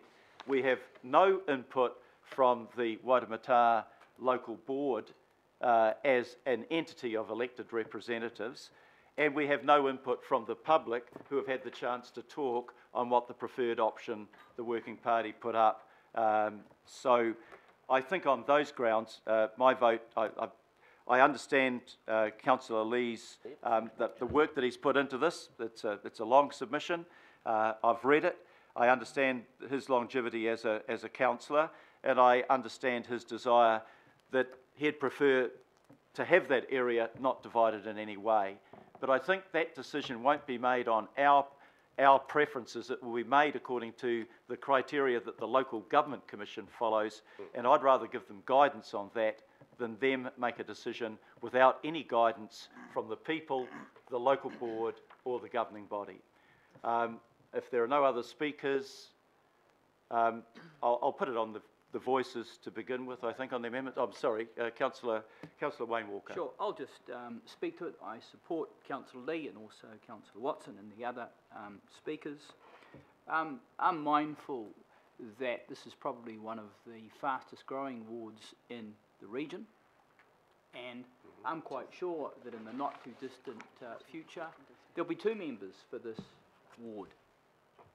That's the way it's heading, because it's expanding at a faster rate than the balance of the region, and that's because of the unity plan and other factors. So, I mean, my preference is to stick with the existing boundary and not to change things. We know that whatever happens, it's not going to alter the number of people around this table, and we know that we're all elected for the region rather than for a particular ward. So really I don't see that it makes a great deal of material difference. As far as the Local Government Commission is concerned, if they want to determine something, of course they're going to come back to us anyway, and they're going to see the information that we've already got around the consideration of this item. So I'm quite happy to support Councillor Lee. Thank you, Councillor. Councillor Desley-Simpson. Thank you, Worship. I wasn't going to speak except for your last statement, Councillor Walker, because I think at the end of the day, if we, and I think, Councillor Lee, you've written a very, very, very good submission. No doubt about that. But at the end of the day, if we vote for this, we are taking away the right for Aucklanders to have their say. And for me, who values democracy probably over everything else, that's the thing that will drive my opinion to vote against this. We will not allow any of the communities within that ward to give our opinion. They will not have a say. And the whole paper that's gone around this actually opens up a 6-week envelope of time for people to do just that. So for me, whilst I, in my heart, share the view of this, I don't believe that we should give somebody else the right to choose how the makeup it is. We should be asking Auckland, not a bunch of suits in Wellington, with respect to everybody who lives in Wellington and who's part of the local government. So my vote will be against for that reason. Not against the intent, but at least we open the debate for Aucklanders. And I don't think any of us should be able to say, no, leave it into somebody else's hands. We should let Auckland have their say. Thank you. Thank you, Councillor. Okay, let's put the voice.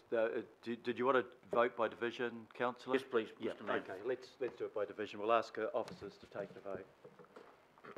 Councillors, you're voting on the amendment as it is before you. Mayor Goff. No. Councillor Casey. No. Deputy Mayor Cashmore. Against. Councillor Clove. Against. Councillor Collins. For. Councillor Cooper. Against. Councillor Darby. Against. Councillor Filipina. Against. Councillor Fletcher. For. Councillor Hills. For. Councillor Hulse. Against. Councillor Lee. Aye. Councillor Newman. Against. Councillor Sayers. For. Councillor Simpson. Against. Councillor Sir John Walker. Against. Councillor Wayne Walker. Aye. Councillor Watson. For.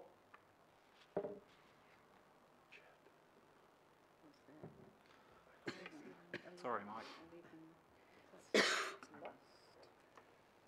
I'll declare that lost by 11 votes to 7. Councillors, at this stage we are probably due for a break, Carry on. but I suspect that people might think it's sensible to just finish this debate and have the lunch at the end of this debate. Does anybody object to that? Okay, so we're now back to the substantive debate, and I've got to try and find out who we had as speakers waiting to speak. I think Councillor Sayers, you're the next on the list, if I've got that right. Yeah, thank you, Worship. Yes, I approached this item with a very open mind, but I would like to take the call to speak to item D, Your Worship. And I've decided, listening to the debate on both sides, that I won't be supporting D. Particularly because of the reasons given by Councillor Collins and also the two chairs that spoke, the chair of Otara Papatoi and the chair of Mangere Otahuhu. I didn't hear them say that they were dismissive of the idea of splitting the ward. I didn't hear them say that they were dismissive of the idea of going out to public consultation. What I did hear was a plea for inclusiveness, for the ability for them to act as leaders for their local communities and have the ability to represent that community in the deepest and broadest way that they possibly could. Feeling that the current approach wouldn't achieve that. I think that's responsible leadership.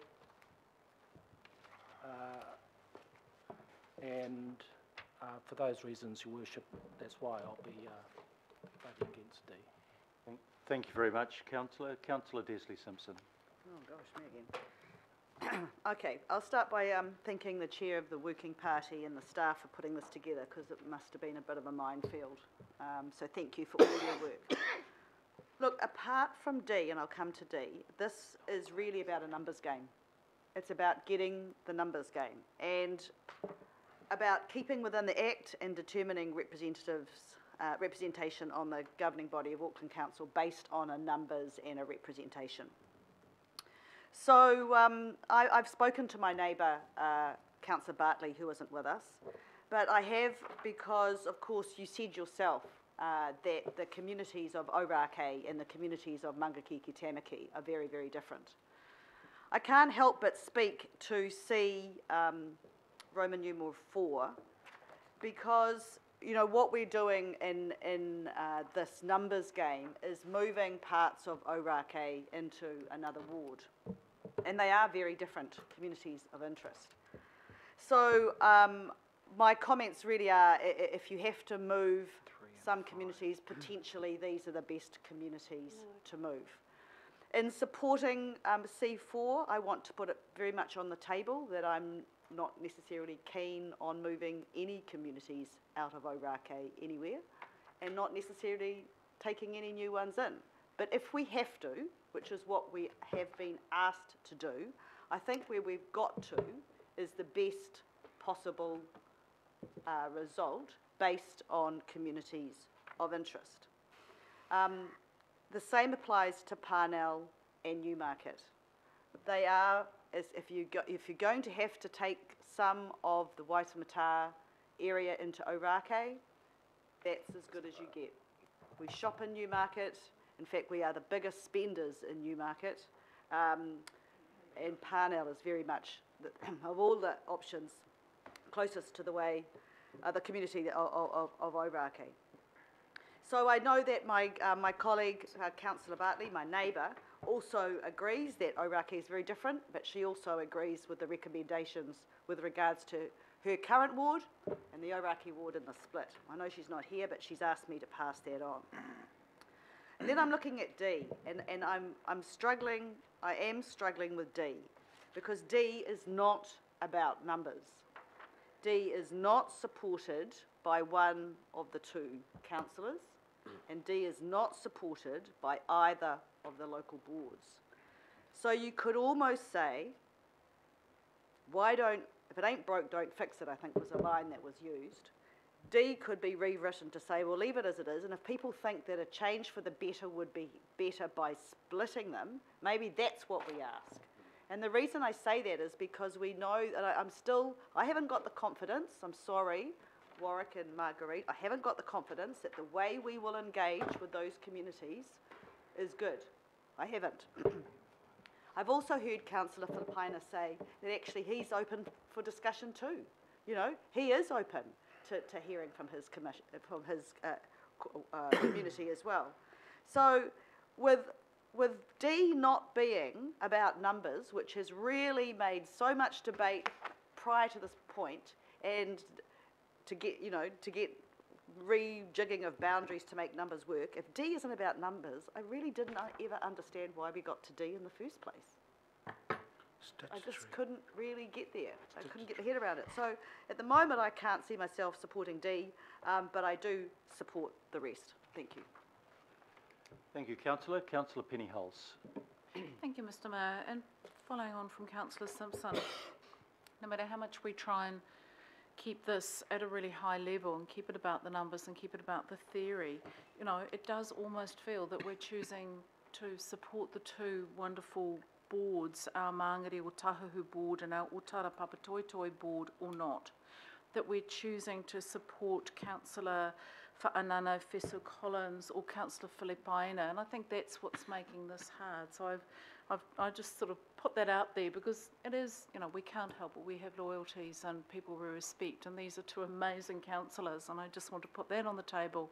However, I'm also really, really comfortable that we actually go out and have a discussion about smaller and more intimate wards. I'm not afraid of that, and I think the real challenge is how we go out and have that discussion. And I think our local boards and our local communities are actually up for that. You know, should it come out west and Councillor Cooper and I go off into the Waitakere ward and the Henderson Massey board, I think that's a reasonable discussion. You know, the Super City was put together in a hell of a hurry by people who knew bugger all about local government, and you know, it's kind of, it's washed up the way it is. We do need to be open to having a look at what works and what doesn't work. So I am going to be supporting the recommendation D as it is, and I think it gives us every opportunity when it comes back to us after a discussion with our communities to say, you know what, we haven't heard a compelling argument for it to go that way. Why don't we keep it as it is? Thank you. Thank you, Councillor. Councillor John Watson. Okay, I was just getting my writing instructions. I didn't hear it. So it's going to be influenced by the Greens. I forgot to say something, so I was just saying it. It's not easy being Green. Yeah, I'll try and be fairly quick because people have covered a number of the points that I was going to mention, and this is in terms of the Manukau ward. The Act requires the Council to take into account the fairness of representation. Of course, Councillor Simpson said there isn't an issue there. It's only 1.9 differential from the quota. And then this rather nebulous communities of interest, which isn't defined, but which does have some guidelines, one of which is going to perceptual, a sense of belonging to an area or locality. And I think one of the dangers here is after, you know, nearly 9 years now, not quite, of the super city, there is some sense of belongings starting to emerge, but not all that impressively, to be honest, in a number of places where people, you know, I still regularly have people telling me that, you know, oh yeah, good on John, I voted for you, and I know they're not even in my ward. So I'm not quite sure how they manage that, but there is that real sense of disconnect, and it doesn't really matter which part of Auckland you're in. People literally don't know what a local board is still, and they certainly don't know, you know, where their local board area might go. So I would, all this is building up for me really saying, unless there's a real pressing need for change, why would you impose yet another change on people, especially if it's not needed in terms of fairness of representation? And I guess especially when it seems that there's such a strong feeling, and a good feeling, I think, if we talk about consultation, just as Auckland is different in the terms of the makeup of the wards, it's very different in the way consultation's received. I know my area, for instance, they're usually the highest or very close to the highest in feedback and consultation. We know that in other areas that's certainly not the case at all. And while this might be of great interest to numbers of us, I'm pretty sure it's going to be struggling unless there's a real big PR job to get that degree of interest out in Manukau, especially when it's coming on top of all this other consultation we've done. I mean, we use the term consultation fatigue. Well, here's another big round, and you'd have to think that for a lot of people, it's not really going to register. So I think, Mr. Mayor, in light of the fact, in light of the really clear sense of interest the local board, and when local board members turn up in big numbers, as happened today, I think you do have to take a bit of note of that. But I don't really, when I look at this objectively, I don't see why you would propose this change unless there was some clear driver for it, and I can't see any clear driver for it that's emerged. So leave well enough alone, that's what I would say. And to get my bits. Sorry, Esther, I didn't hear you. My bits were bits. Thank you, Councillor, and we'll call the other councillor to order. Councillor Wayne Walker. Yeah, I'll speak briefly to this, Mr. Mayor, particularly in respect of D. I thought that the evidence, and I'll call it that we heard from the Manukau local board people, and I'll call them Manukau local board people, was compelling. I'd suggest that the reference to judicial review and the tests that they apply made sense to me. So I'm totally uncomfortable going out with D, and the reasons that are given there, that frankly I disagree with across a number of them, they simply don't stack up. I'm really concerned that we would go out with something that is not just neutral, it is a recommendation on the part of the governing body. And I don't go with that recommendation, and I don't think it sits with the local community either. So I would urge other councillors to vote against D. It doesn't make any sense to go with it. And just in reference to a comment made by another councillor, of course, the fact that we go out with something doesn't prevent people from commenting on any part of the package. I would repeat that, any part of the package which goes to Wainamata or some other area. Right. Councillor Ross Clow, and I'm about to draw the debate to an end, so if you did want to participate, better signal to me quickly. Ross Clow. I really wasn't going to comment, but my ears pricked up a little bit when I think it was Councillor Newman talked about he was really in favour of super wards and all that sort of thing. So, because I find that abhorrent, I'll be quite clear. I have always argued quite strongly for single ward representation, and I really feel sorry for John and Wayne that they have to represent and cover such a huge, we get on pretty well. Huge, vast area. Because I mean, I know how it used to be way back under the old Auckland City Council when they had super city wards, and I know that's why Avondale has had one playground in 50 years. That's had nothing else done to it, and that's how Tamaki, Panmure and Otahu, and along with Avondale, were neglected by the old Auckland City Council because a big reason was there was such a predominance of elected members from one area of the city, and of course that was the eastern suburbs. So this is only consultation. If the consultation comes back that people don't want it, then so be it. But I must admit, I would rather have 20 single ward councillors, but that's not the way it is. But I certainly think this should go out for consultation. Thank you, Councillor. Deputy Mayor Cashmore. Thank you, Mr. Mayor. Very quickly, the point is, the work has been done. Richard Norley has done a great job with the Working Party, coming up with some recommendations. There's been input from numerous different sources. If we don't have some recommendations around this going to the Commission, we will get them deciding for us. We need to have evidence before the Commission about what we think is the best options. Manukau issue, I agree with many of the councillors, it is fraught, but let's have the discussion. If the community's passionate about one way or the other, they will soon let us know about that. And in my experience, the more passion there is, equals exponentially the same amount of submissions. So let's not be afraid to have the talk and then be brave enough to walk that talk later. Thanks, Mr. Mayor. Thank you very much, Councillor Cashmore. I'll just wind up unless the mover has the right of reply, if he doesn't want to take that. Look, I think this is a line ball call. I've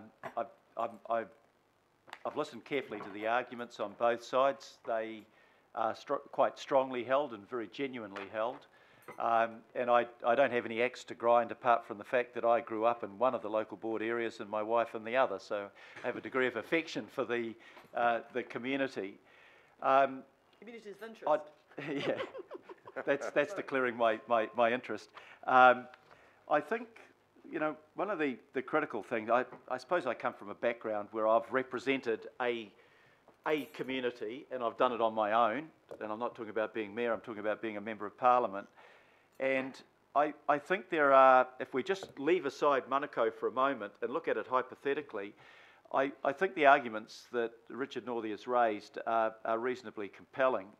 If you're representing Manukau, as two of our members are, you're spreading yourself over 168,000 people. And when you're campaigning, that's twice the cost that one of your colleagues around this table who are as a single member representative is paying. And you've also got to go to twice as many meetings. And I would have thought in the overall scheme of things, having a single member constituency, provided that you are looking after community of interest, would be the way to go. It means that the single member representative can be more part of that part of the community. It's less expensive. You don't have to be a film star to have name recognition, and it's fairer in terms of people campaigning to be elected. So I think they're all valid arguments. In an ideal world, one member, one constituency, I think would work very well. Community of interest, Manukau has a community of interest as a whole, but actually you could say equally Otahuhu has its own community of interest, Mangere has its own community of interest, Papatauitohe has its own community of interest, and so too does Otara.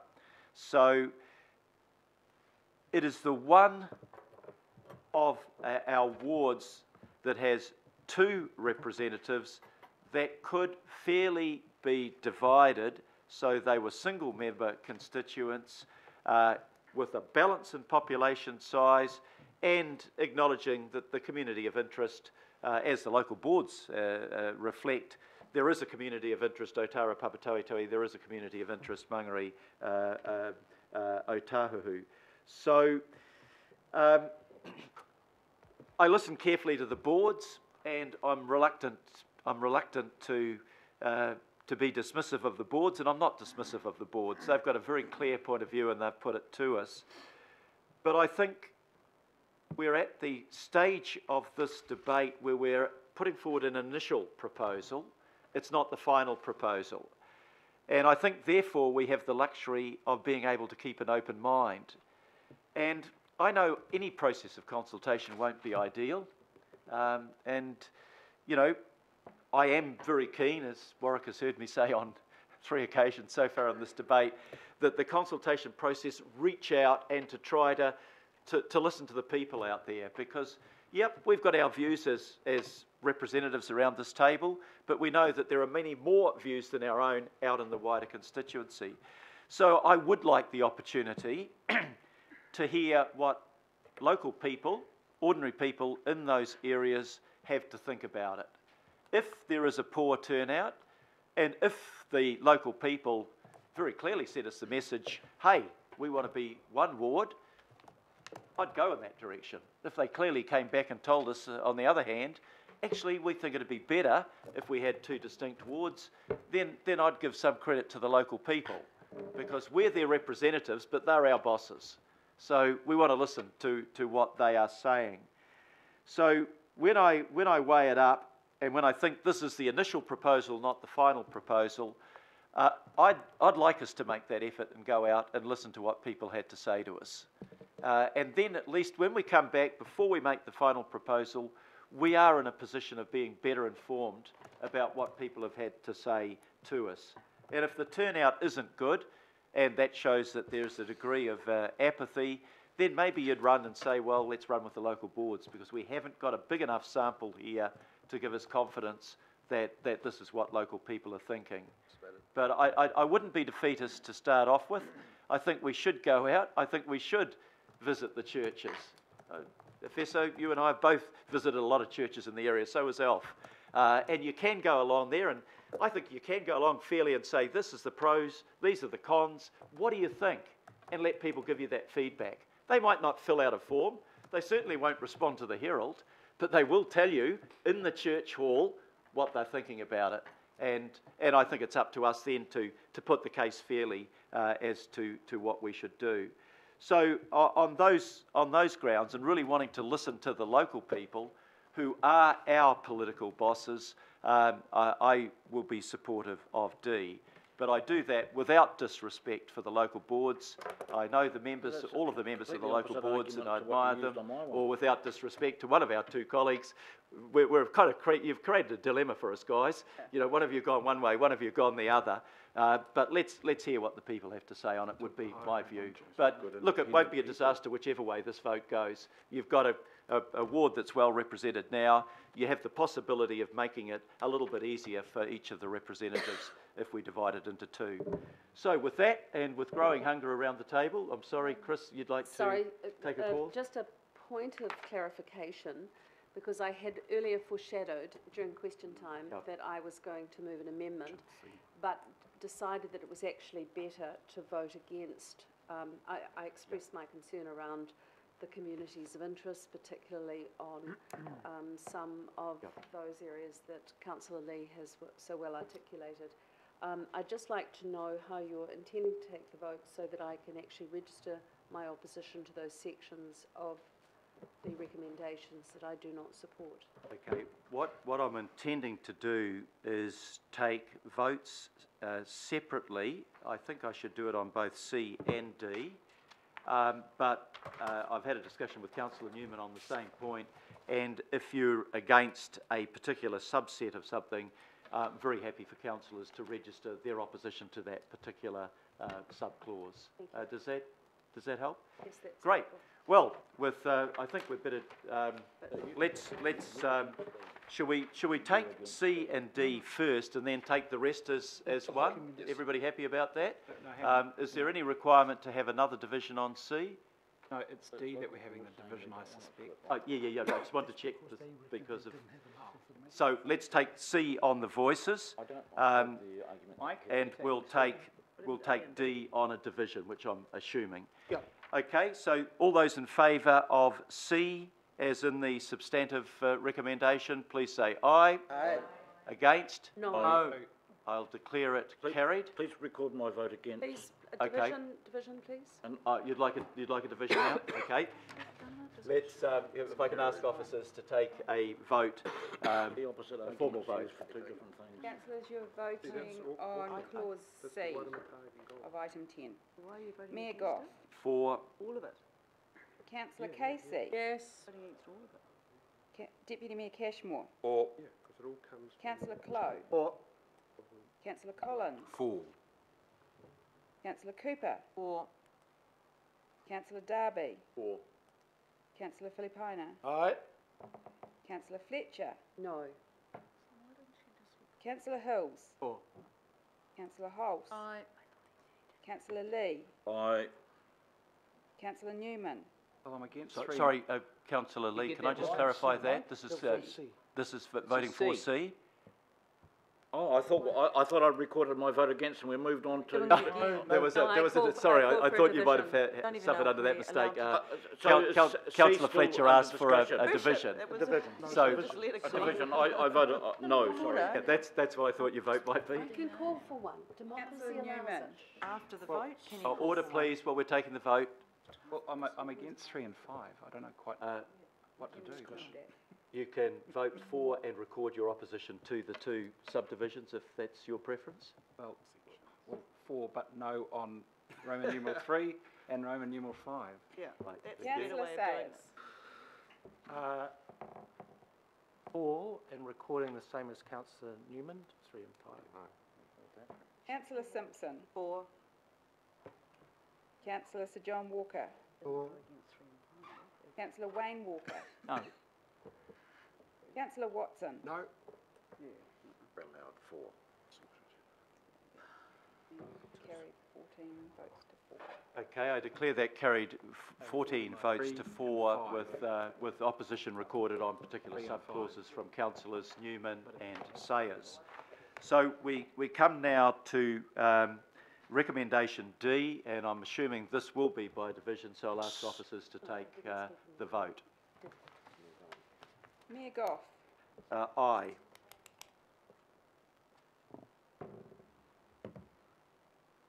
Councillor Casey. Yes. Deputy Mayor Cashmore. Aye. Councillor Clow. Aye. Councillor Collins. Against. Councillor Cooper. For. Councillor Darby. 4. Councillor Filipaina. For.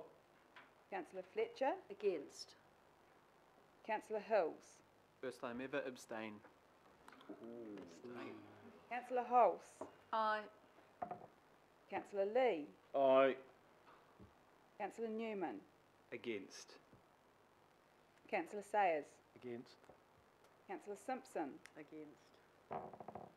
Councillor Sir John Walker. Against. Councillor Wayne Walker. Against. Councillor Watson. Against.